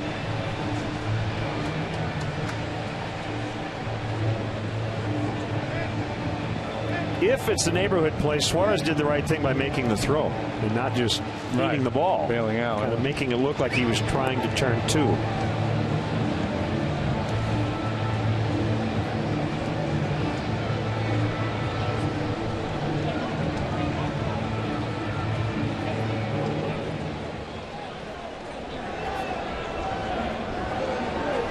So I think he's telling Joe, no, it's not going to change the call. And he's probably telling Brian Price that it's not a challenge. It was a rules check.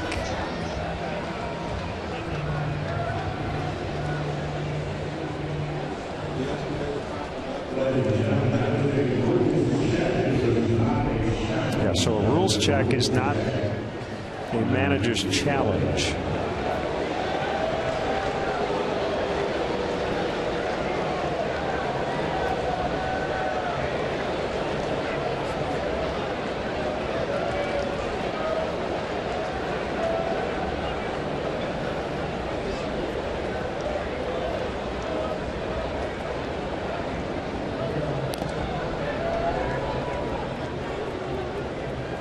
It might have also been in the discussions about replay that the neighborhood play is frequent enough, I guess, where they would feel it was kind of an unnecessary challenge. But I don't know if we really see that play as much as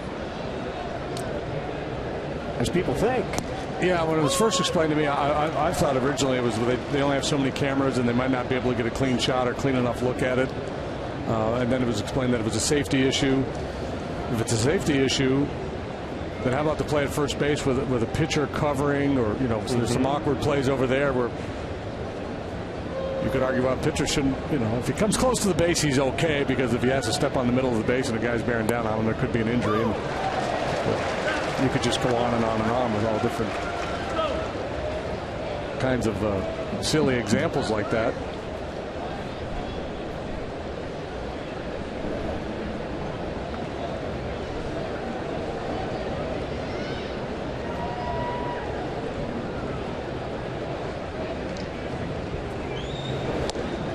Swing and a miss, strike 3. So Coghlan strikes out at his first at bat.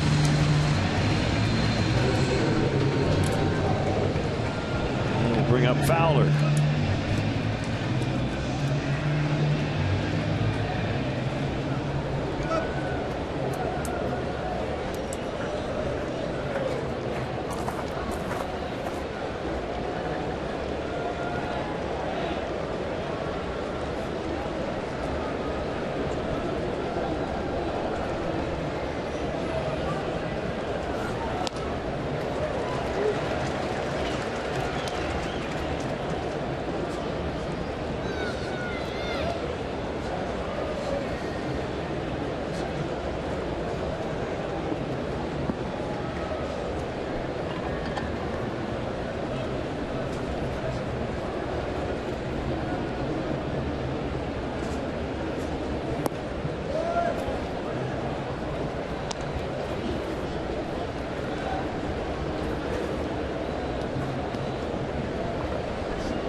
Bryant, the runner at first. 2 outs.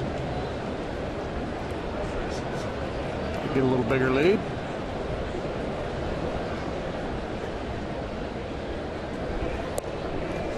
I guess the equivalent of the neighborhood play would be the ball thrown from a shortstop to a second baseman. It's in his glove for a split second, and then he's trying to pull the ball out to throw to first, and he drops it, and they give the guy the out for that split second. The idea of the neighborhood play is that he doesn't touch the bag almost because he's trying to then do the next part of the play. It's almost like that, right? In other words, I think in the umpire's mind there, if Suarez is only trying to get 1 out, he's going to touch the bag.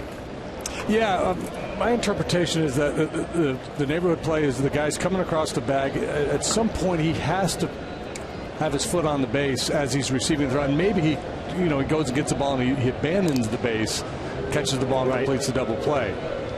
Now they may say no, that's not it at all. That as long as he's in the quote unquote neighborhood of the base, doesn't really have to touch it. But we've seen double plays where guys haven't touched it, but are kind of close to it.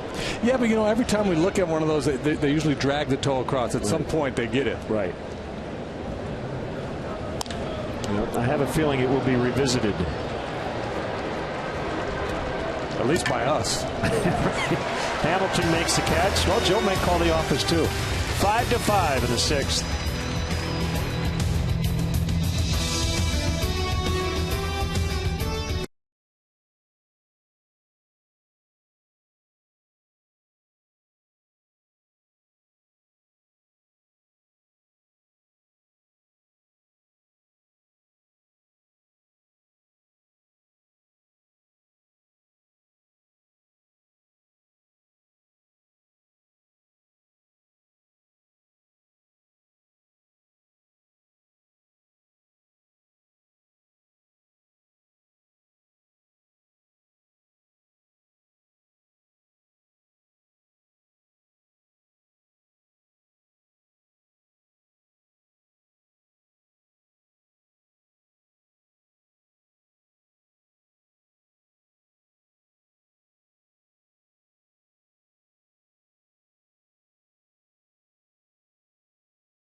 Another forecast from Chief Meteorologist Jerry Taft and meteorologist Cheryl Scott, only on ABC 7 Eyewitness News.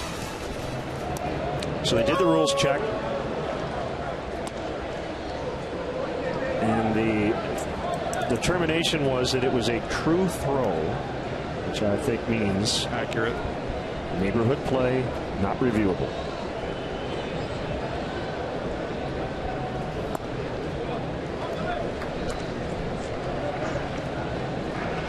Yeah, the umpires here determined that the throw was a true throw. I believe in New York they said, okay, if that's the case, no review. Swing and a miss. 1-2 on Billy Hamilton. He's in the leadoff spot. Votto Frazier next.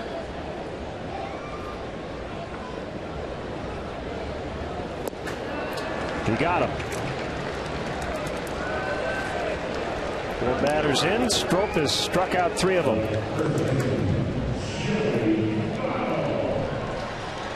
You know you're going to see sliders when you face Pedro Strop. Doesn't mean you're going to do anything with them. Hamilton got nothing.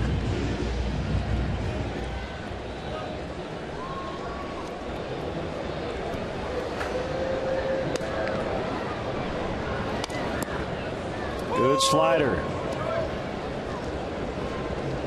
Reds won 9-1 earlier and led 5-0 right out of the gate. Second inning, put up 5 spot, and then the Cubs came right back in the third with 5.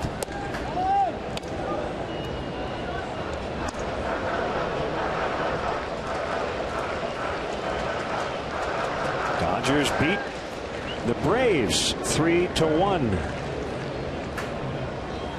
To salvage a finale in that 3-game set.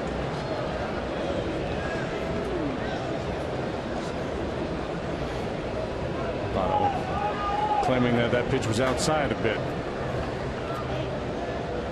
There's the quick pitch. So I was perusing the rule book earlier because we had the controversial balk call in the last game, and I'd come across this once before. According to the rule book, when Pedro does that, that's illegal. A little quick pitch.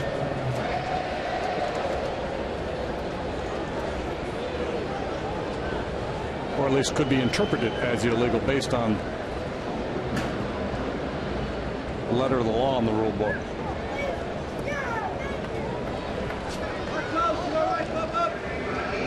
Seen a few pitchers do it. Strop does it. Yeah, it's very effective.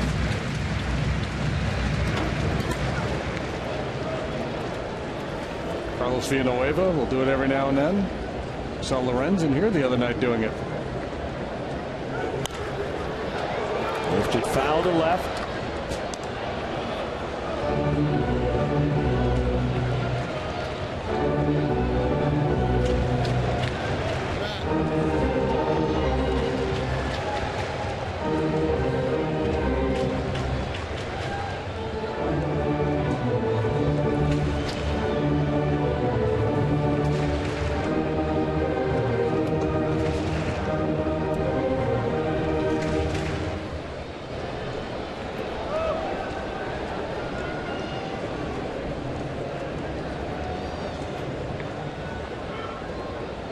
The 3-2 pitch misses outside 4 times. Votto's been on. This Reds fan really wanted this ball.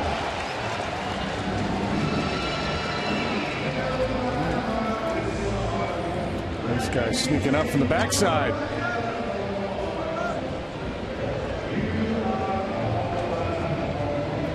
The last bird got the worm that time.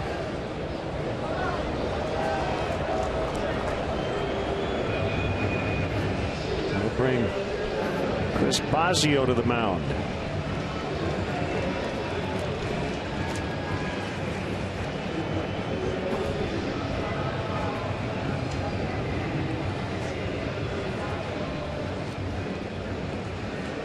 If you are a fantasy baseball player, this is a good deal. MLB.TV. They serve up real-time highlights, pitch tracking info. You can check in on all your out-of-market fantasy players live or on demand on over 400 devices. Blackout and other restrictions apply. at MLB.tv. Do it today.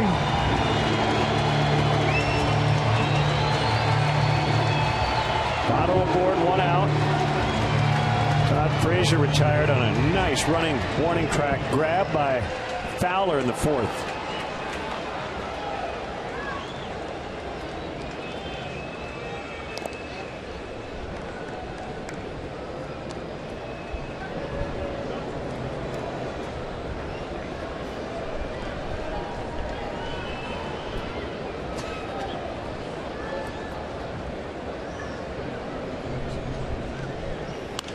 Good pitch. Popped him up.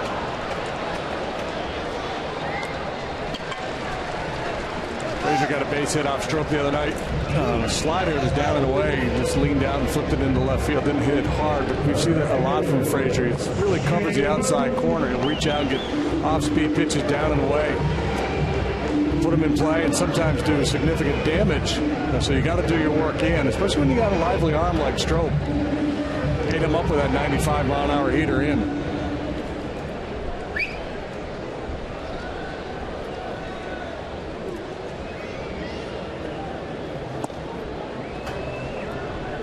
I suspect that was the message delivered by Bosio.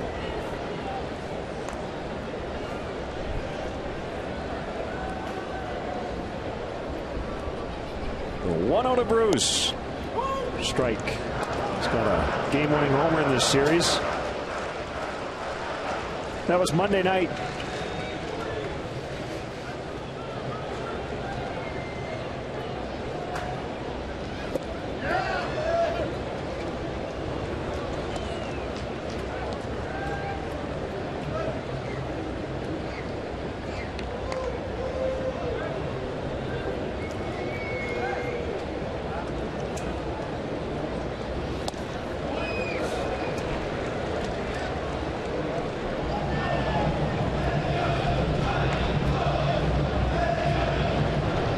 Two and two.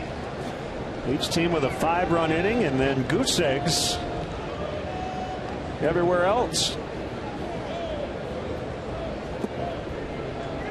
Ross kept it generally in front of him. So 3 and 2 with 2 outs. So we'll play behind Votto.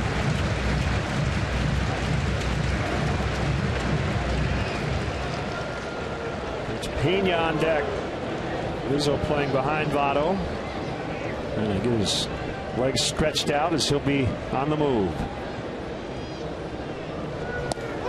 He struck him out. Bruce, no argument. Inning over. 5-5.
being brought to you by the Bob LaCourcio Auto Group. You're going to like buying a car this way. Pedro Strop, inning and 2/3, 2 walks, 4 strikeouts. He needed a good one, and he's had one. Meanwhile, Pedro Villarreal, 3 1/3, 1 hit, no runs. Facing Starlin Castro, and a strike.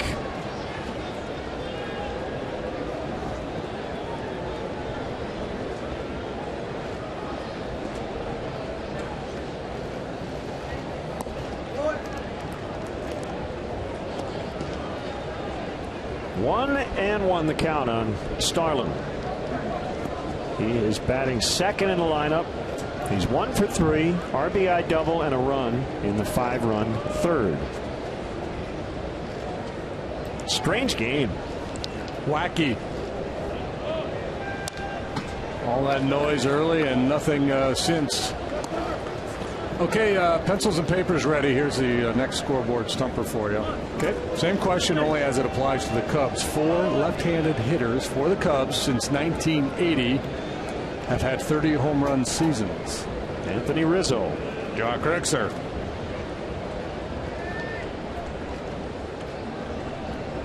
And no cheating down there in the truck.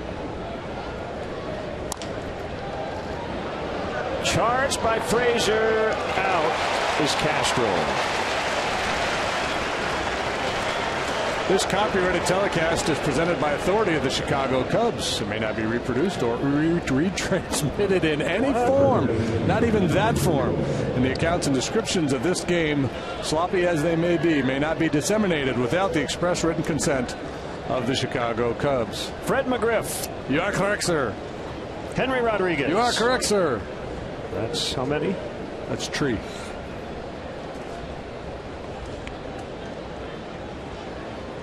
There's a slew of right-handed hitters. Kyle Schwarber. Soon. By the end of the month. Right position, though.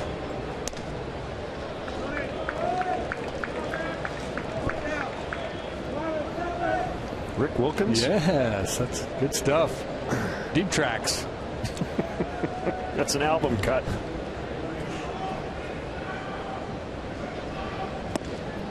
Ooh.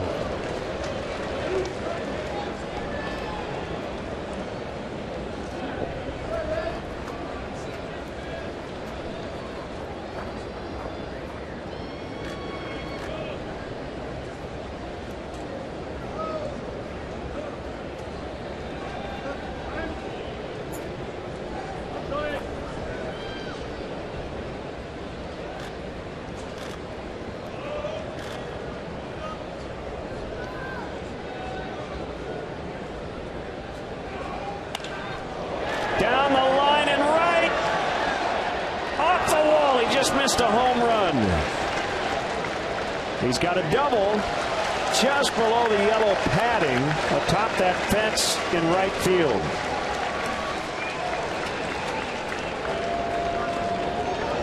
The first knock of the series for Anthony, but it could prove to be a huge one. A one-out double here. He spins on this one, just misses knocking it out of here.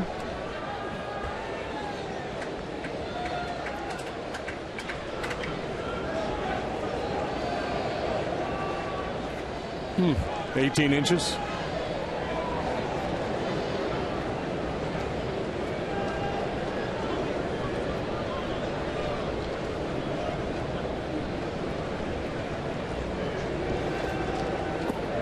In the dirt. Good choice by Rizzo. He would have been out.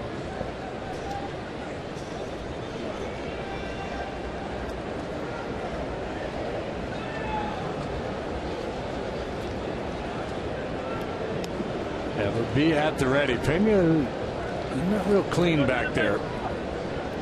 And box some balls.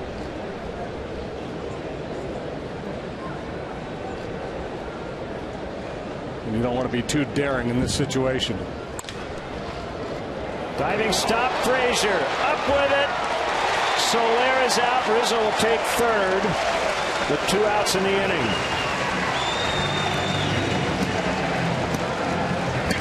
This play earlier in the ball game by Frazier was ruled ahead. Should have been an error. But this is a heck of a play.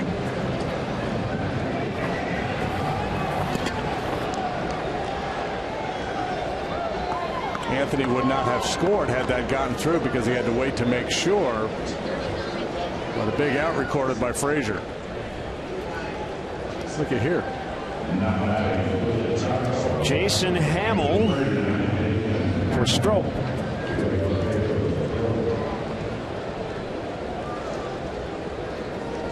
And you say, why not Schwarber? Well, they would have walked him. Runner at third, 2 outs, 7th inning, 5-5 tie. First time Jason Hamill has ever pinch hit in the big leagues.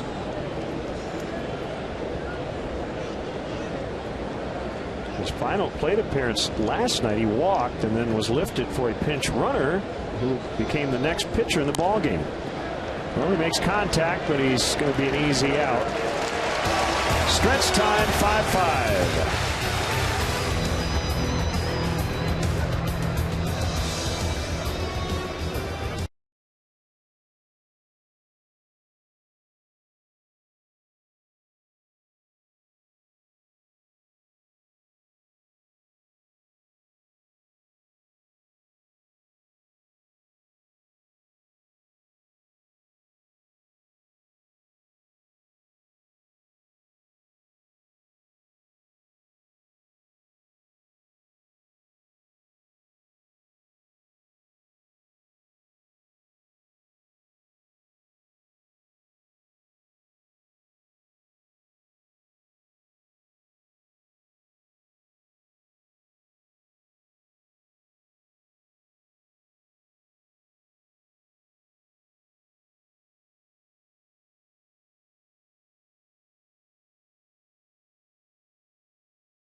They barely put a ball in play against him.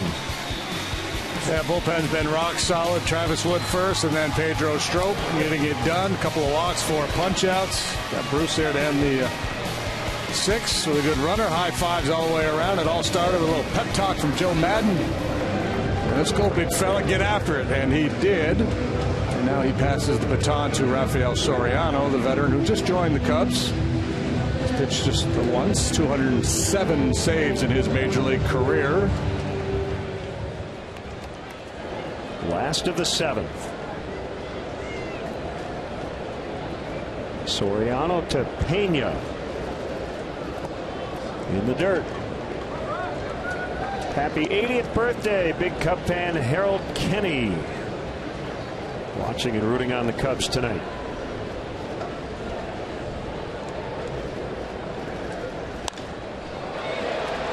Coughlin will make the grab. Hey, Cub fans, if you miss any of tonight's action, ABC 7 will rebroadcast each one of their Cubs matchups on the Live Well Network. Tonight's encore of Game 2, Cubs and Reds, will air in its entirety beginning at 11 p.m. on ABC's digital channel 7.2 and the following cable channel positions.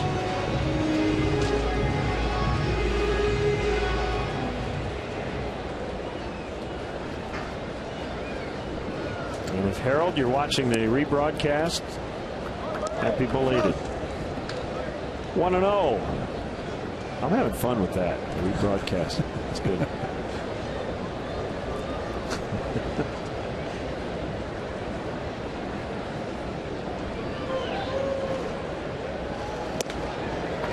Two and 0.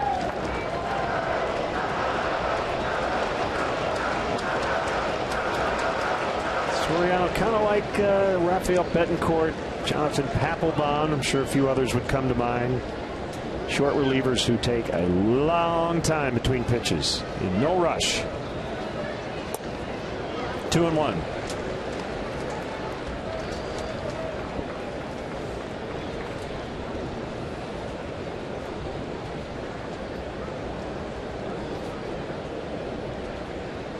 More so with base runners. And a slow delivery too. Make sure he's balanced at the top.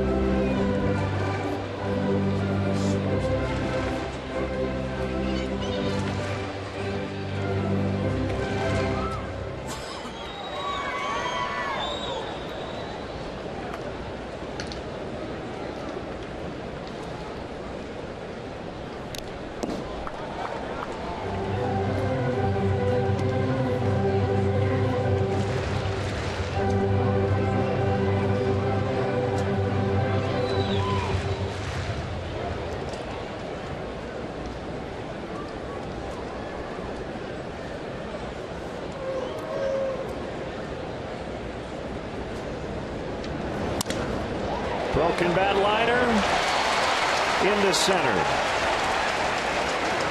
So Bird's had a perfect night in terms of reaching base. 2 walks, 2 singles.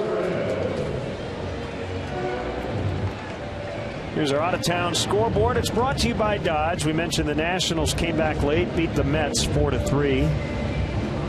Cardinals and White Sox early, top 3, 0-0. Same in Kansas City. Pirates and Royals.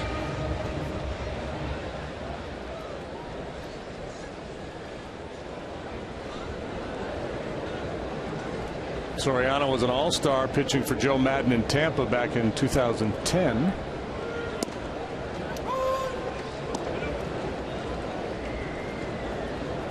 Racked up 45 saves that year and 48 save opportunities.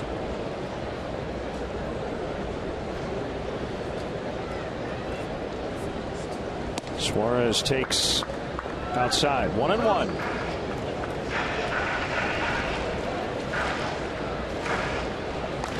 Detroit leading Seattle 8-3 in the 5th.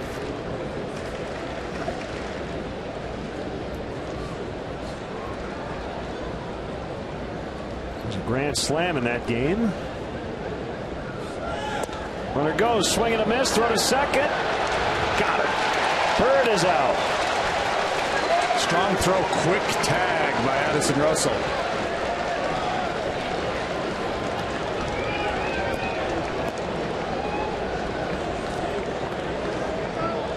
Busted hit and run. Watch how quickly Russell gets that ball down after the high throw. Nick Castellanos with the grand slam for Detroit. Ian Kinsler's 3 for 3.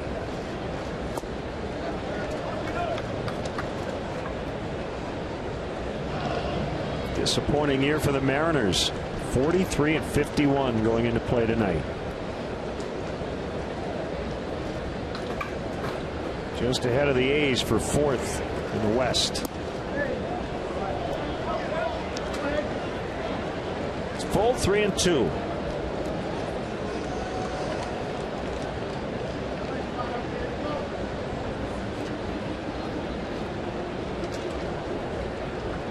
The Jesus on deck.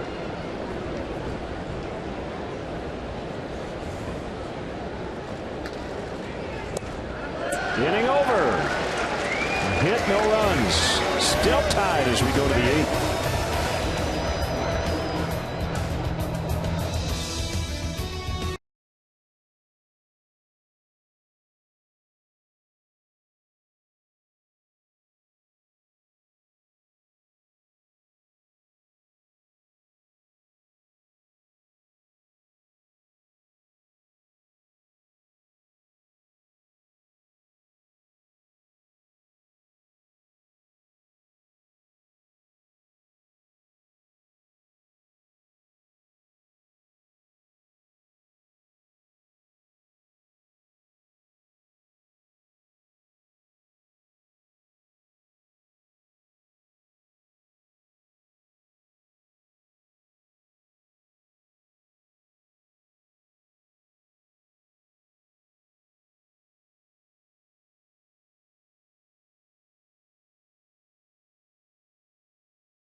These two offenses have done in really all about 1 inning. The bottom of the second for the Reds, top of the third for the Cubs. The bullpens have been sparkling. Pedro Villarreal, the story of this game. 4 1/3. 2 hits, no runs in relief of Tony Cingrani. Wood for the Cubs, 2 1/3. Strop, 1 2/3. Soriano, 1 inning. Now it's right-hander Jumbo Diaz. He'll face Addison Russell, and then Kyle Schwarber's going to hit for David Ross. Oh, here we go. A couple innings to go. Cubs will take a look at the hard-throwing right-hander. Big Jumbo, 2-1 with a 5.81 ERA. Works for the 29th time. Everybody talking about Kyle Schwarber around the ballpark here in Cincinnati, and for good reason.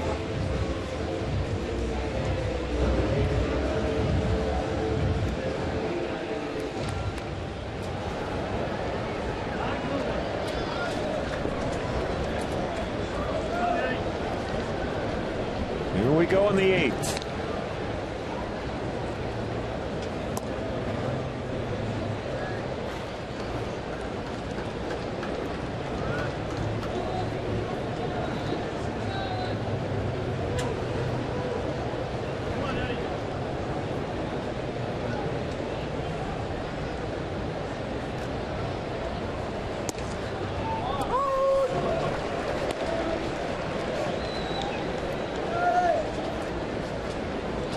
Diaz was on the Reds opening day roster, but really struggled. Sent out on June 7th. Brought back after the break.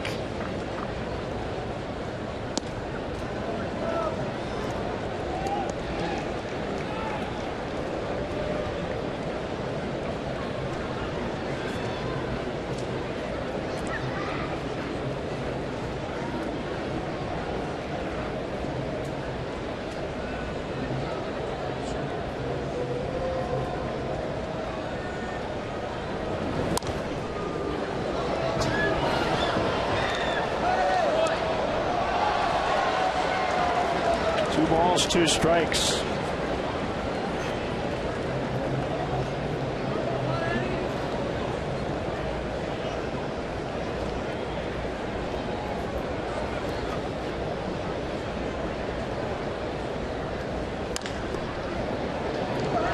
That should be an infield hit. It is. Ahead of Schwarber.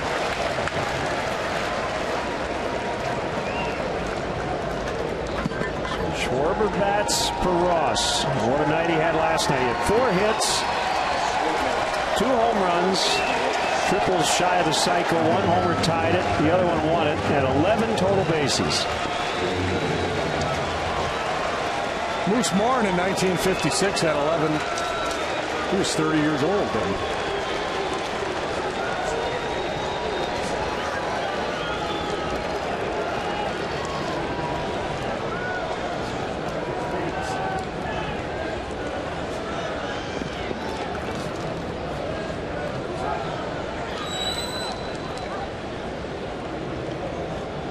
Trying to break the tie. The Cubs have not led all day. They could not hold up.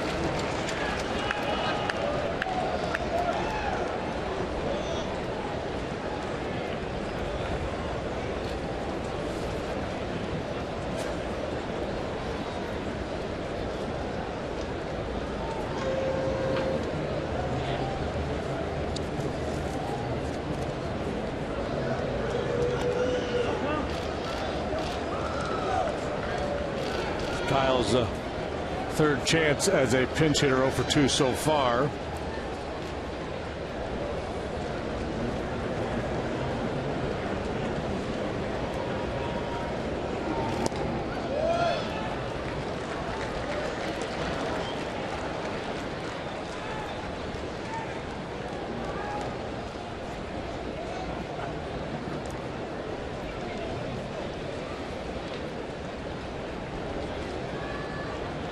Play him around the pole, infield and outfield.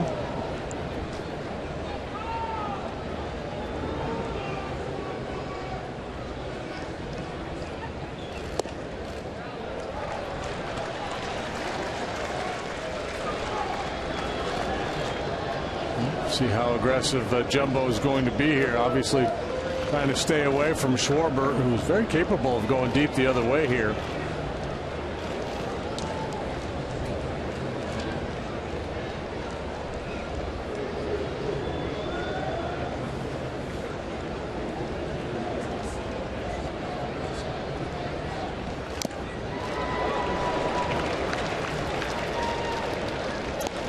Two at two.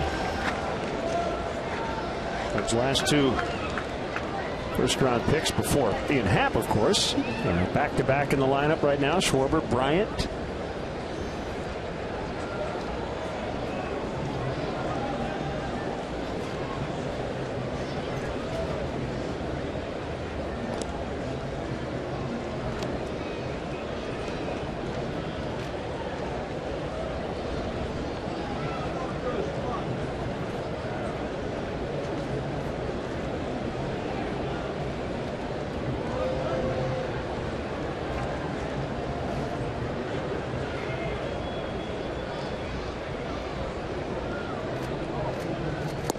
Swing and a miss. Diaz strikes him out.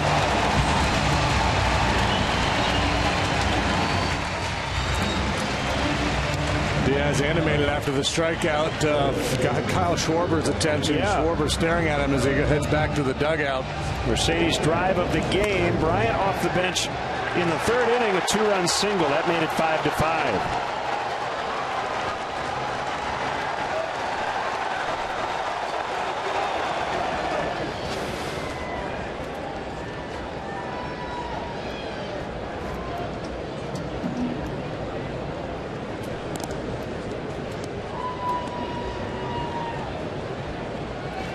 Herrera, Castro, Denorfia, all with doubles in that 5-run inning. Big lead by Russell.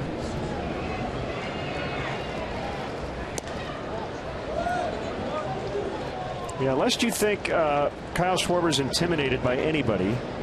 Diaz pretty excited. Schwarber with a little stare down going, okay. And now we've got and nothing in your face about that. It's just emotion on the part of Diaz.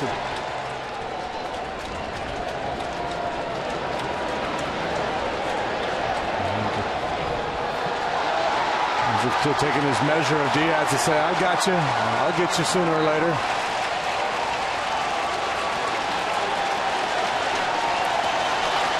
a fan got loose and on the field and then left.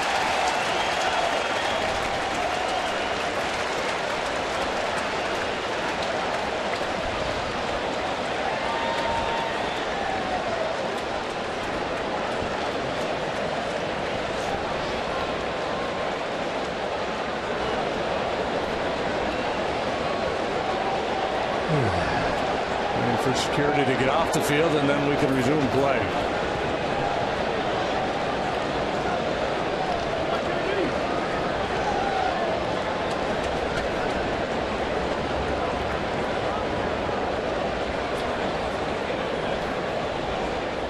Some people hit the suds a little too early today. A long day at the ballpark. Russell at first, 1 out, 1-0 on Bryant.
Diaz with a 2-2.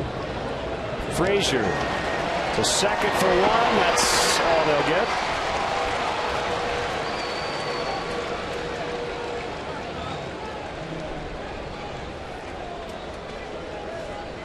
Frazier played that ball like he thought this was the third out of the inning. Yeah. And didn't put a whole lot of steam on that throw. I guess with that look, a little more urgency than it first appeared.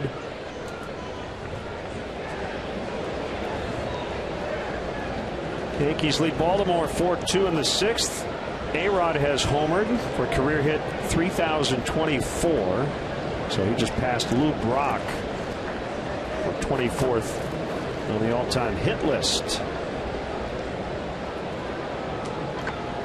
Bryant replaces Russell at first base. And Chris has proven to be a better base stealer than Addison. He might be setting sail here at some point. That would have been the point, but Coughlin took a hack and fouled it off.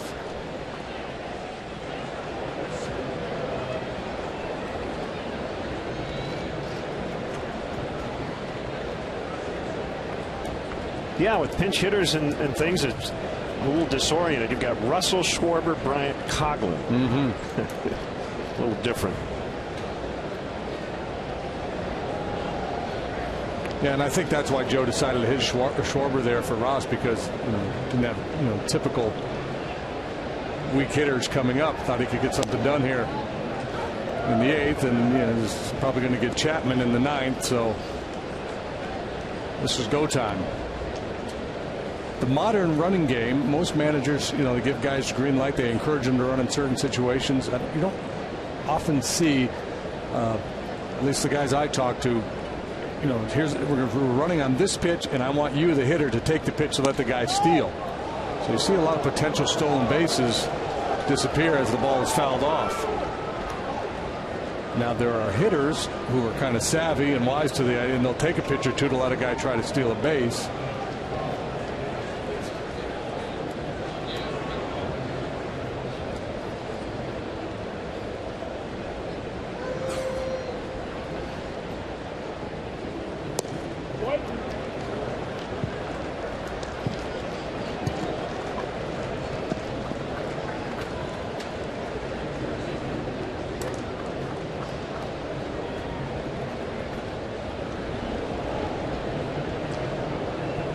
Doan watching along with Lester Strode.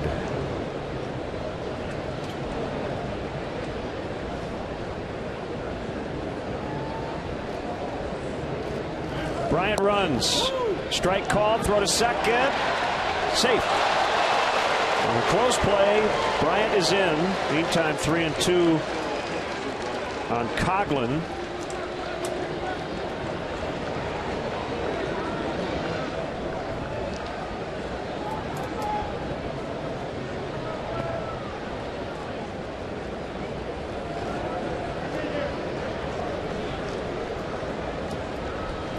They're checking the video, and they will not challenge.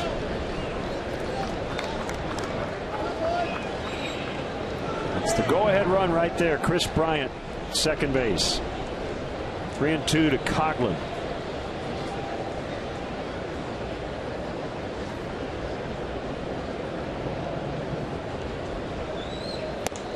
Inning over.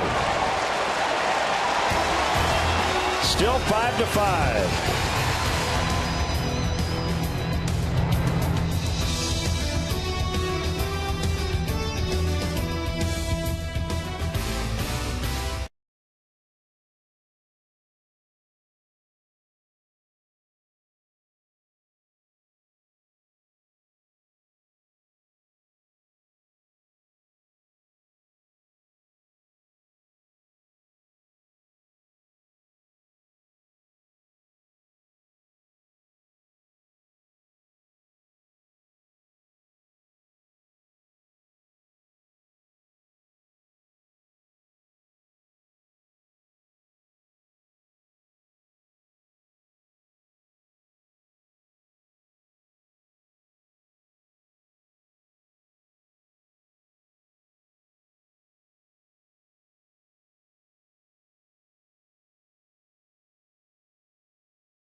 Your home for the most live sports.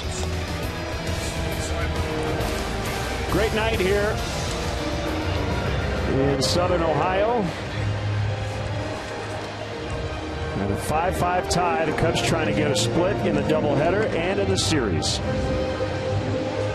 Hector Rondon now pitching to a 1.98 ERA. He's been on fire lately at 0.61 earned run average in his last 15 ball games. Hitters are 3 out of 43 against him in that stretch. New battery, Rondon and Schwarber.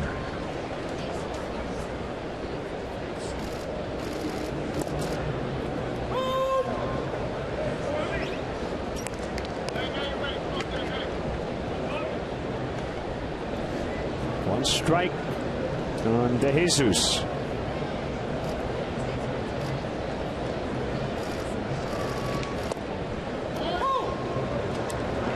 0-2. Fireballing Aroldis Chapman. Skip Schumacher out on deck to take the at bat.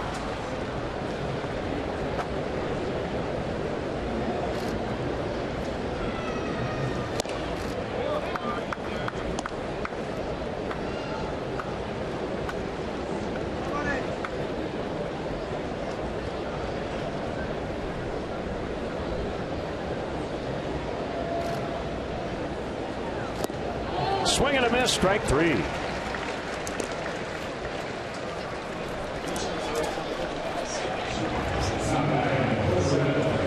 Power slider from Hector Rondon to get De Jesus.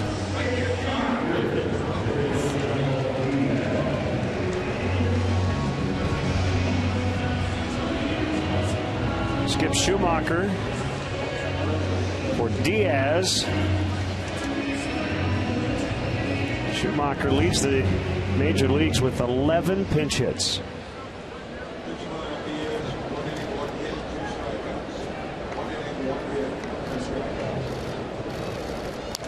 Foul back.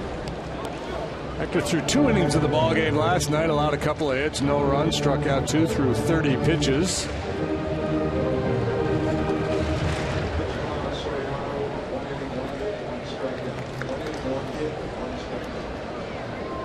Schumacher 11 out of 40.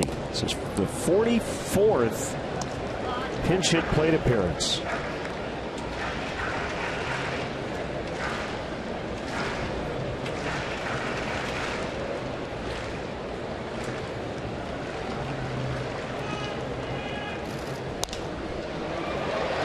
And that is just foul down the left field line.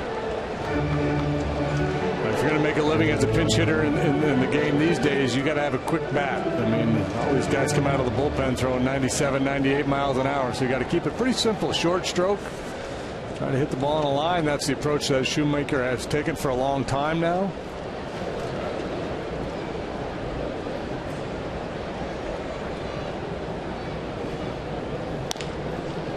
Past Rondon. Base hit.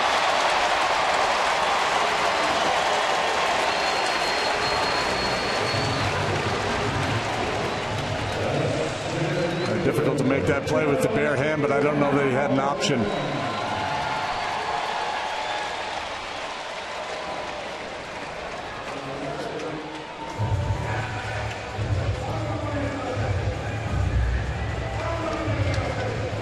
Hamilton bunt single in the first, 2-run double in the second, and has struck out twice since.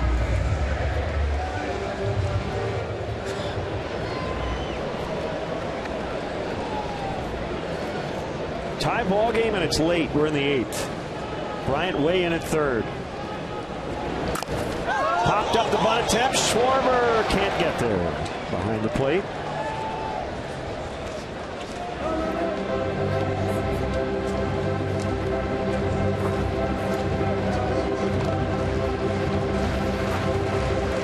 Schumacher 0 for 2 in stolen base tries. It's not a big part of his game. Hard to bunt 97 miles an hour.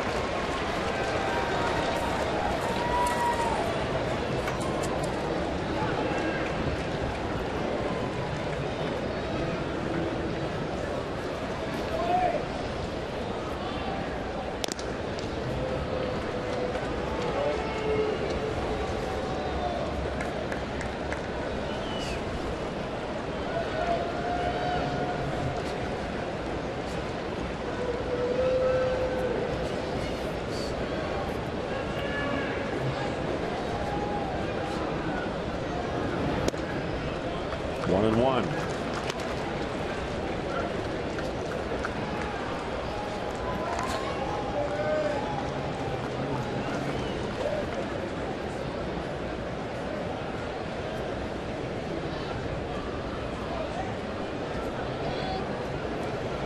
Hamilton has bounced into 2 double plays all year.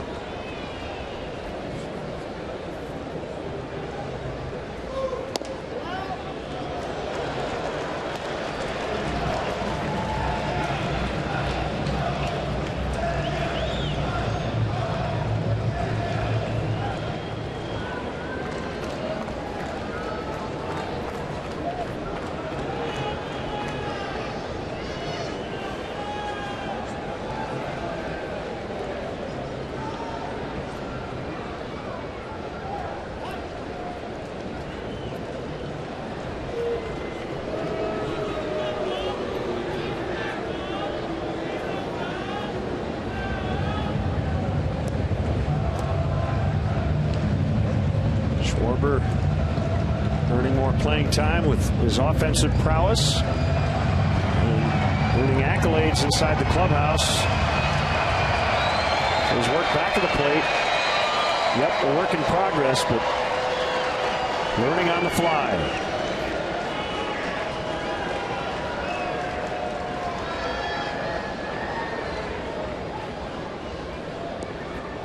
Two-one to Hamilton.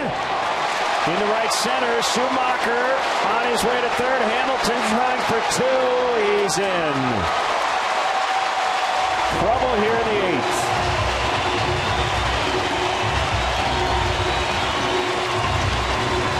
Second and third. With Votto coming up, they'll probably walk it. Yeah, I would think that would be the play. Two-seam fastball moving away from Hamilton. He puts a good swing on it and shoots it towards the alley in right center. Any little mishandle out there, Schumacher scores. So well played by Fowler.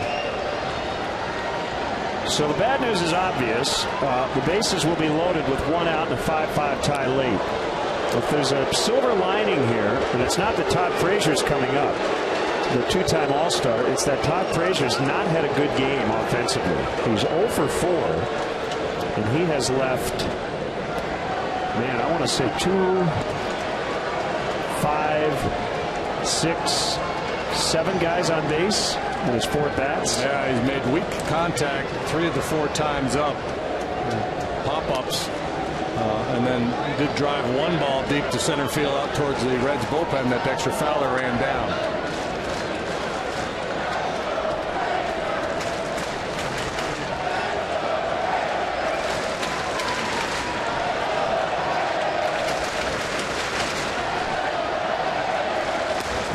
Votto continues to get on.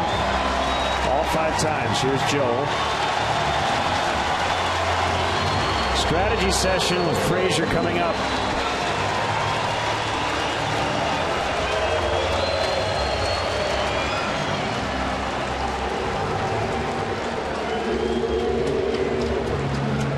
Last time with Strop out there, they busted him in with a 95-mile-an-hour fastball, tied him up, and a weak little pop-up to third base.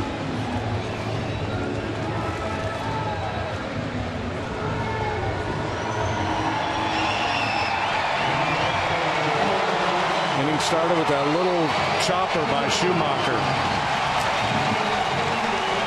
Well, it's not a desperate situation because you're a double play ball away from getting out of the inning, and Rondon can also miss a bat or 2, but not ideal. With Todd Frazier at the plate and the bases loaded. That would be interesting to crawl inside Frazier's head right now and see if he's cheating on that inside fastball.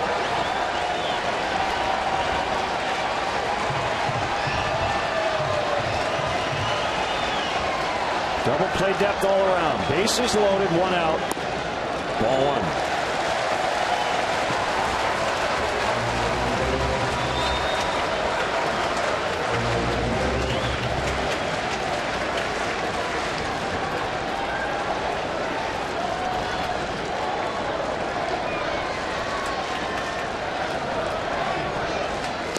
Swing and a miss. Well, one of the differences between Frazier and Votto, you got righty versus lefty, but Frazier more power, less patient.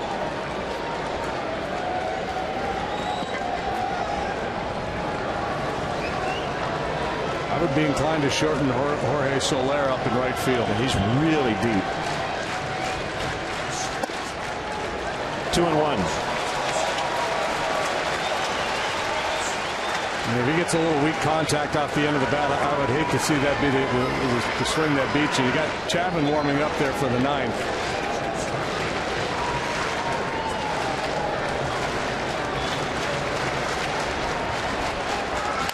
Pulled. Foul. Foul ball past third. Ooh. 2-2.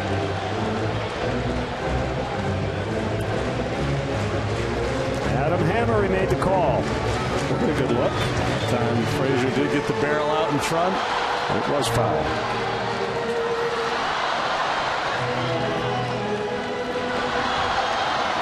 Adam Hammery, I mean, that's my Saturday night dance move right there. That's it. What do you call it? Call it the Hammery. I don't know. Schumacher, the go-ahead run. He's at third. Hamilton second. Lotto first. Ground ball deflects off of Rondon. Throw to the plate. Out the hair. How about that? Frazier just throws his helmet up in the air. A big smile from Rondon. 1-3 to 2. I've never seen that before. Just the way you draw it up.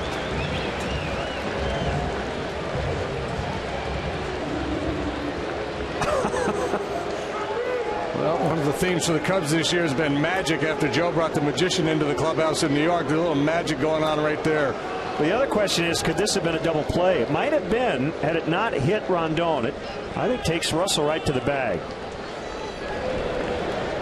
I'm not going to look a gift horse in the mouth. Yeah, well, no, you're right. I mean, the way they were playing him.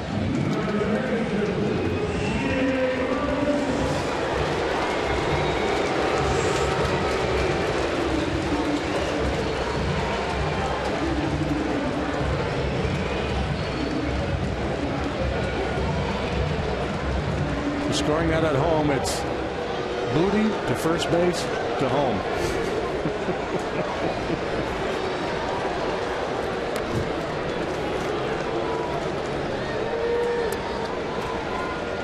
Bases loaded. Bruce swing and a miss.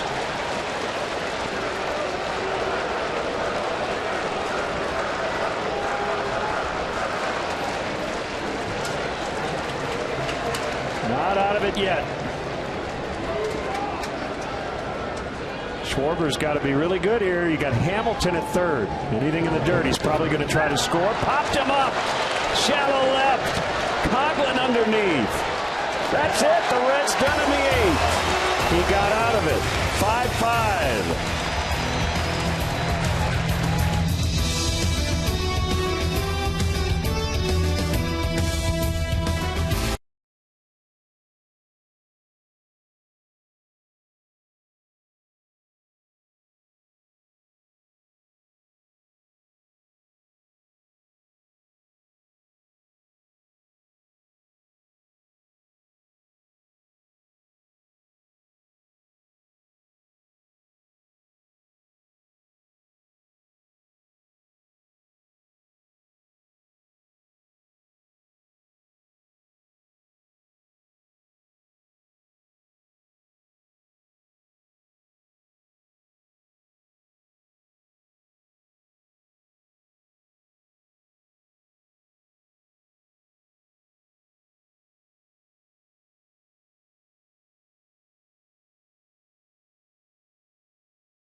schedule Saturday and Sunday against the Phillies, and then in Milwaukee on August the 1st.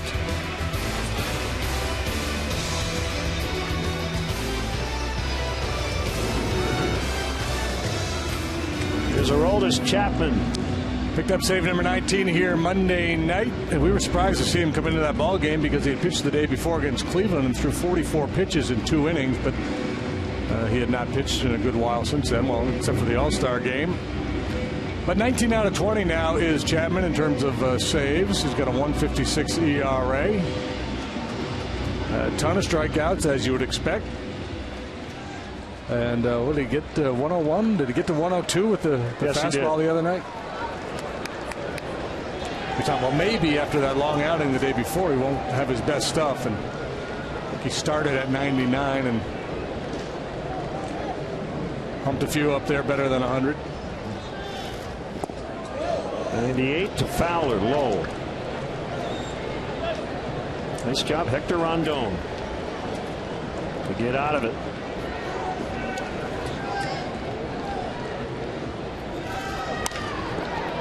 Base hit left field. So now the question is, you got a base stealer at first. How many chances do you get against Chapman? You've got Castro coming up. I think you got to think about trying to run here. Yeah, at some point, you know, right? Castro hits the ball on the ground a lot. You know, the problem is Dexter, we see him a lot with the lefty on the mound heading back to the base as the pitch is being delivered. A lot will depend on what kind of a read he can get off of Chapman.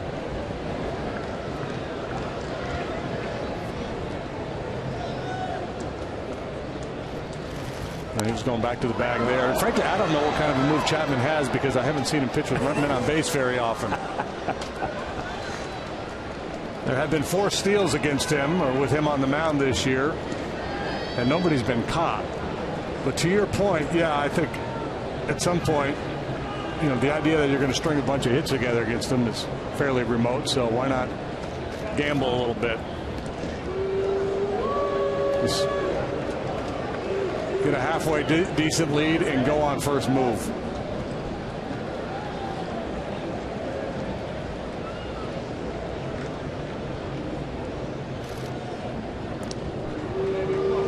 Meanwhile, lobby the first base umpire that he's stepping towards home as he makes that throw. See if you can talk him into a balk call.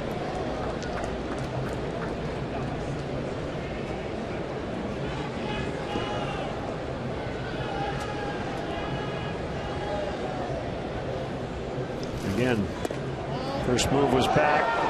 1-1.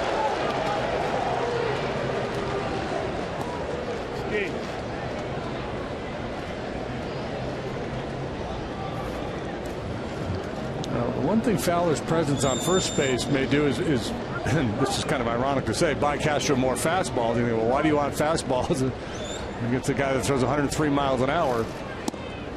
Strike 2. But if you feel like he's committed to the heater, at least you can, you know, disregard the slider and the changeup because he does use those pitches from time to time.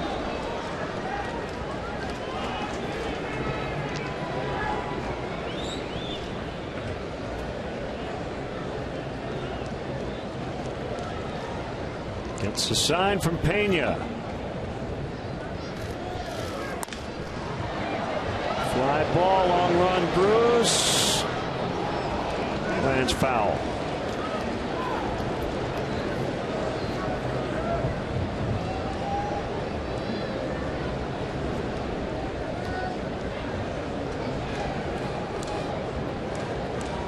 Five in the second for Cincinnati. 5 in the third for the Cubs. Nothing since.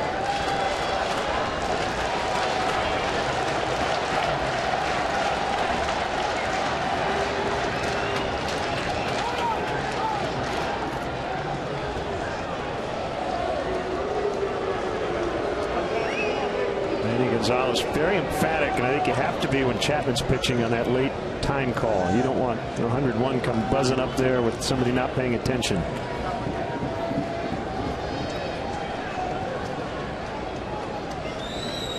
One and two. Fowler does not appear to be getting a good read. continues to go back to the bag. Yeah, and that's why I'm saying if you're going to run here, it's not a situation where you're going to try to read him. You're just going to go on first move and hope you pick the right pitch and hope he's committed to going home.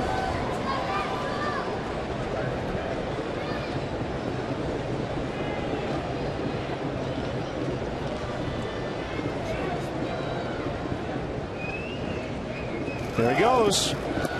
In the dirt. 2-2. Fowler gets second. Yeah, all the above. You got a nice break going on first move. Tough pitch for Pena to handle, so no chance to throw him out.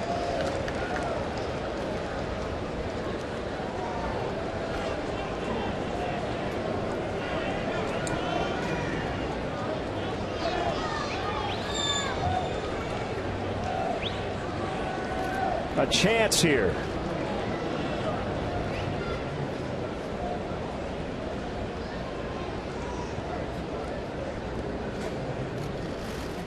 Swing and a miss. That's the first out. 102 miles an hour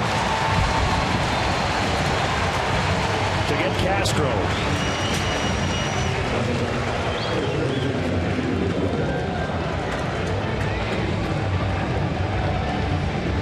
That's nasty. It's very difficult to do anything with that.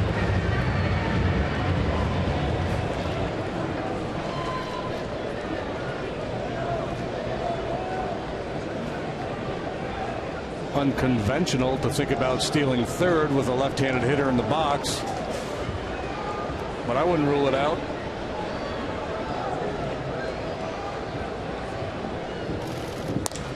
Base hit left field. Fowler to third. Gary Jones says, let's try it. And he's out. Pena held onto the ball. I think that's a good send. Yeah, it was a little bit late, but Fowler never broke stride. Again, we talked about with Chapman on the mound how difficult he is to hit. Got to try it. It's worth taking a shot. And, you know, Rizzo gets into scoring position with the play coming home, so you still have a shot with Soler to drive him home. Great play by Pena to not drop the ball. So Marlon Byrd saves the tie for now. And Joe's going to ask about the blocking the plate rule here. Right? You have to. Yeah, play all your cards. He's going to argue that Pena didn't give him a lane to slide to. This will be an interesting call. We had a lot of this last year, didn't we? And then they kind of clarified the rule, and we haven't really seen it. Good job by Pena there. He gets the ball in his throwing hand as he applies the tag. Yeah, the reason that's a good send is it's Aroldis Chapman on the mound. His strikeout rate is off the charts. And if you're just waiting. Yeah, any little mishandle there by Pena and Fowler scores. Yep. Now, Fowler in that situation, because he has moved into the baseline, he's well within his right to go ahead and try to plow him over. Yep.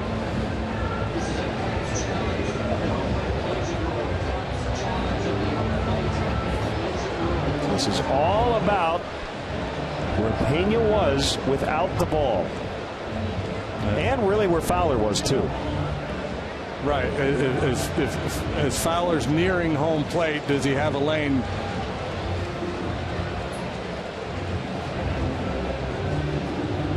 I mean, when this rule was first implemented, I think they would have said he's safe. He blocked home plate. Correct. They didn't give him a lane. But I think the new interpretation is if the ball gets there clearly ahead of him, you know, the catcher's well within his right to. This is kind of old school blocking the plate here. He's given that back corner of home plate initially, and then moves into the baseline as he's receiving the throw. Yep, there was just a little shuffle step. So here he's fine. Right there, he made the little move to get the ball, and they've determined that he did everything correctly. And it's hard to argue with that. Yeah, it's just that's baseball. That's the way it probably should be. And again, Fowler would have been within his right to lower his shoulder and go Pete Rose on him.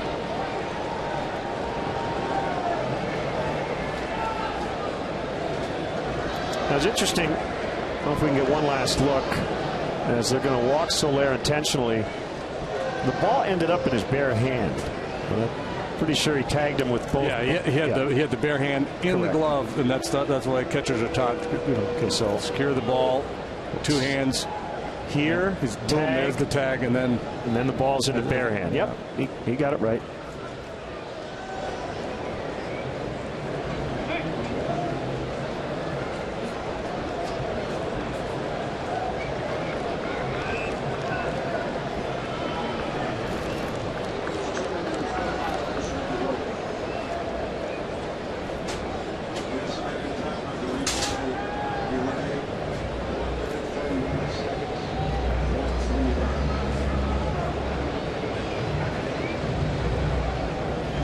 What's the determination here? They were going to walk Soler.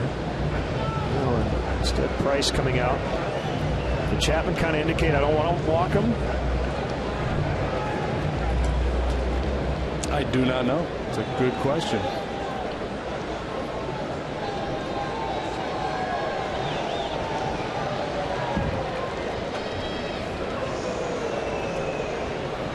Taylor Teagarden is on deck. Whoa.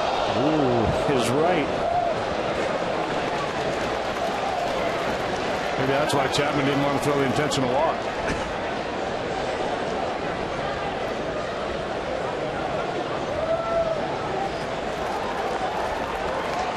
Hard for a guy that throws 102 to goose it up there.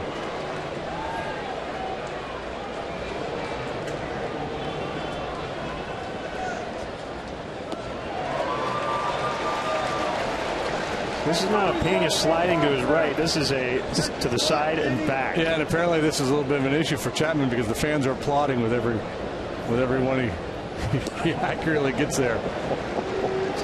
Or semi-accurately anyway.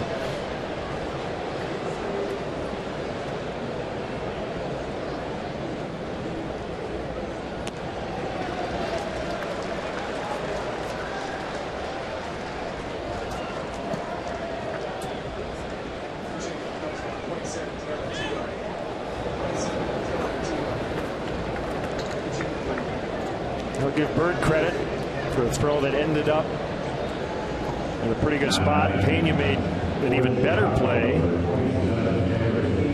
to hang on to the ball and not get in that lane. The other thing for me on the send is it's fouling. Yeah, it's not David Ross running.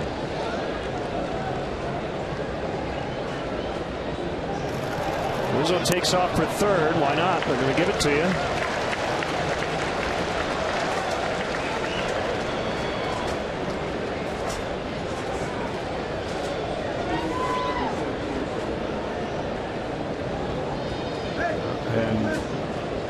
And Soler ought to be taking second here.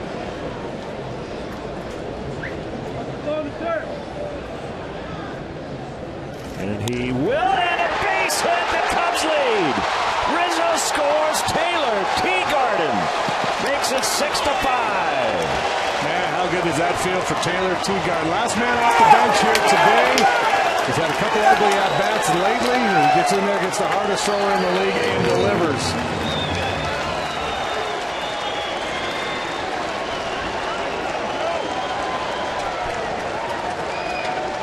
Short path to the ball. Cubs lead.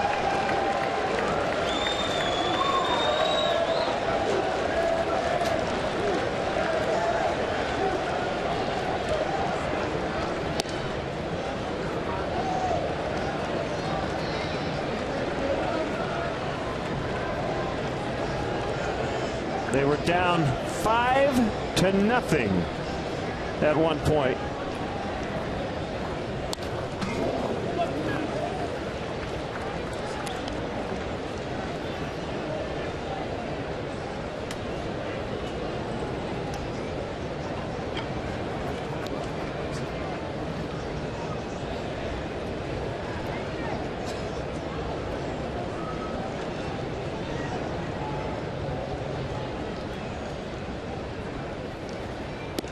That's high.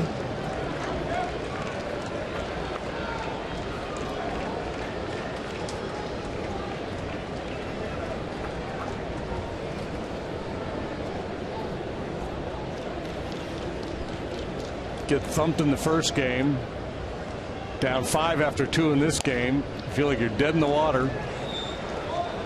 And the Cubs rise up with 5 in the third and getting it done here against Chapman on the heels of the Schwarber heroics last night.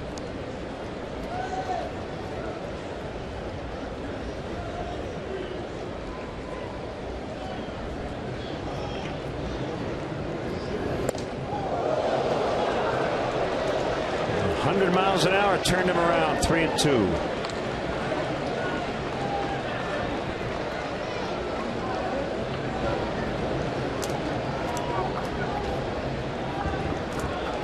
Taylor Teagarden giving the Cubs the lead off a rollless Chapman.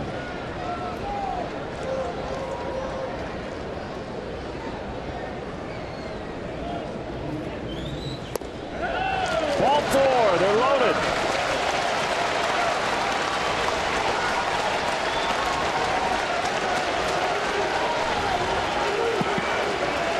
Single strikeout, single intentional walk, single walk. A couple of stolen bases in the inning. Here comes Schwarber.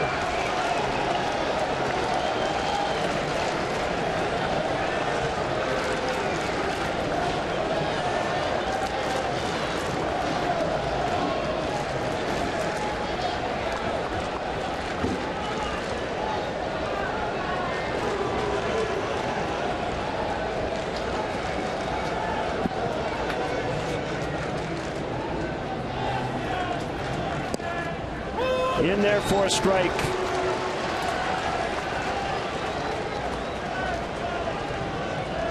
When Axelrod is up.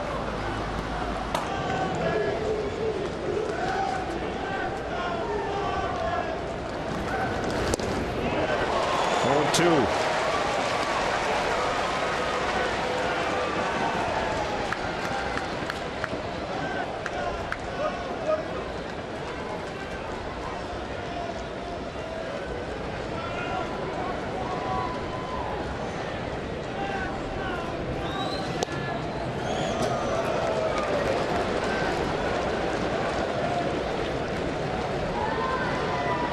Bird Suarez due for the Reds in the bottom of the 9th.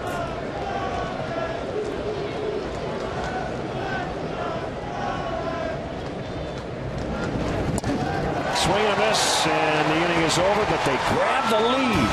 Taylor Teagarden's 2-out single, and it's 6-5 in the 9th.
Chicago Cubs baseball on ABC 7 has been brought to you by Southwest Airlines. Book your low fare now at southwest.com. By Ford, America's best-selling brand. Check out our entire lineup at your local Ford store or at localfordstores.com. And by your Chicago and Northwest Indiana Hyundai dealers.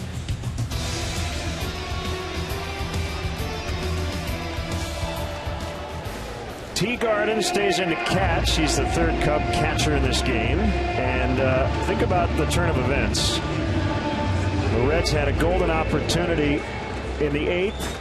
Could not get the go-ahead run in. The Cubs did against Chapman in the 9th. So here's Jason Mott trying to save it for Hector Rondon.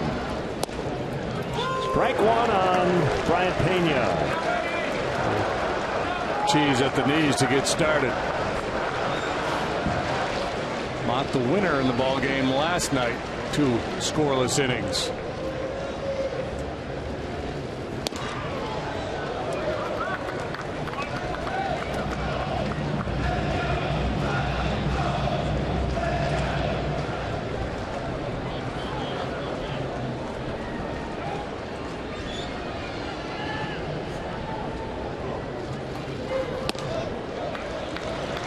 Two innings, the longest outing for Mott this year.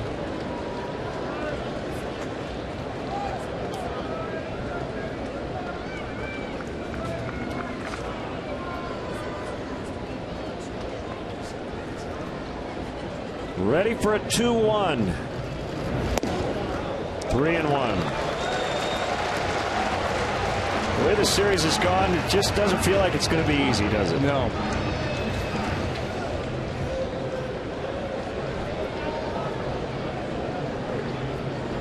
Bird on deck. 3-1 on Pena. Popped him up. Not much foul ground here, however. And that'll make the seats.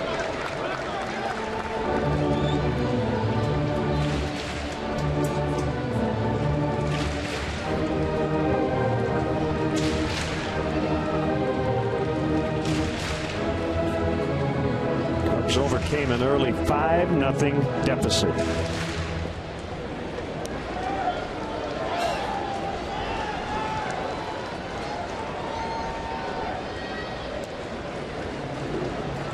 Switch hitter, far better from this side of the plate. A .304 hitter, left-handed. Sharply hit on the ground, but right at the second baseman, Russell. One away. And we love getting that first batter of an inning. Here comes Bird. He's walked twice, singled twice. And remember, threw out Dexter Fowler at the plate.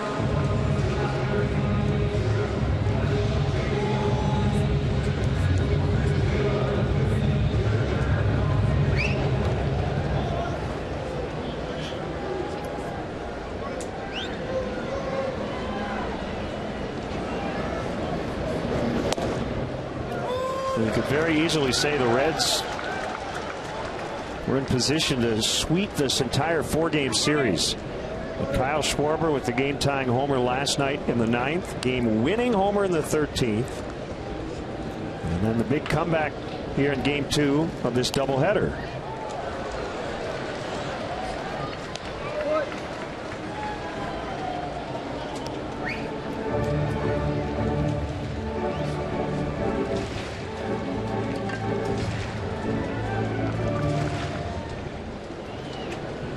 Chris Bryant off the bench early for a key pinch hit single. Taylor Teagarden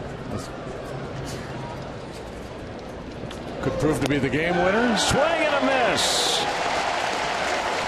for out number 2. Outstanding work by the bullpen in support of Dallas Beeler, who only lasted 2. This would be really a team win, boy.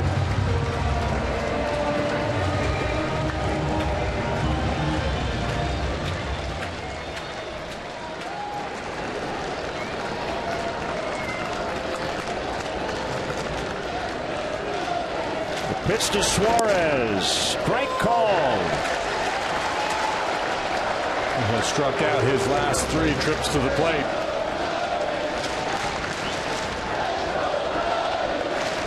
Raucous Cub fans getting into it.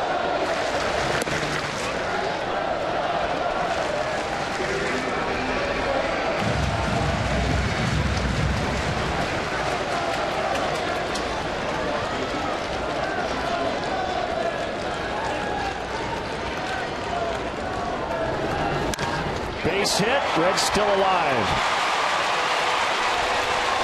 2-out single for Suarez. Cubs were playing no doubles. Fowler was deep. That allowed him to get over there and cut that ball off with no risk of extra bases for Suarez.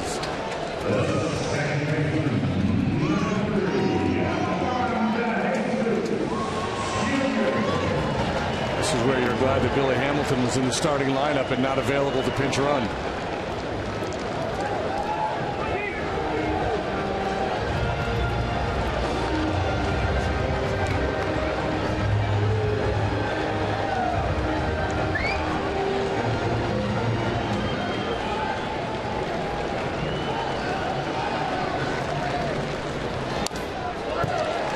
Back of the plate. Right to Jesus.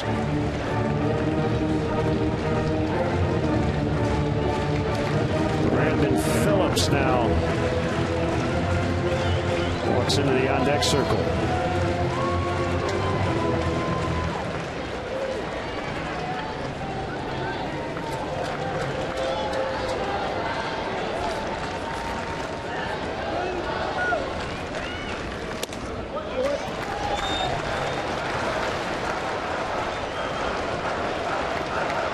Keys to the game. We talked about Anthony Rizzo, and he has responded. 2 out of 4, scored 2. They have neutralized Frazier, 0 for 5 tonight.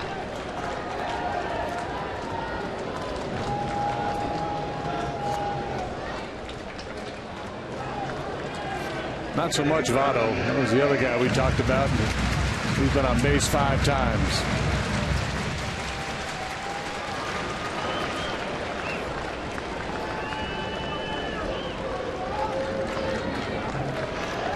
One on, 2 down, a 1-1 pitch. 1-2.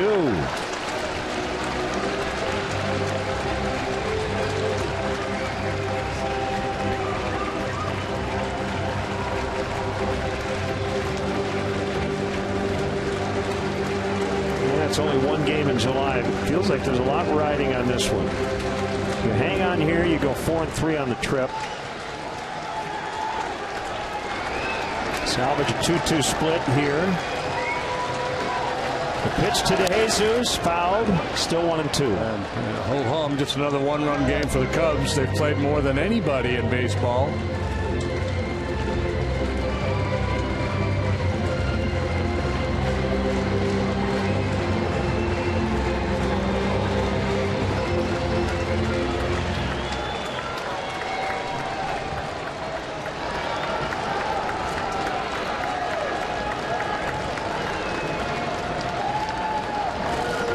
Swing and a miss. Cubs win.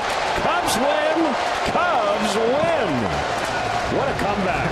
What a ball game. Joe Madden took both those revolvers out of his holster, fired every bullet through his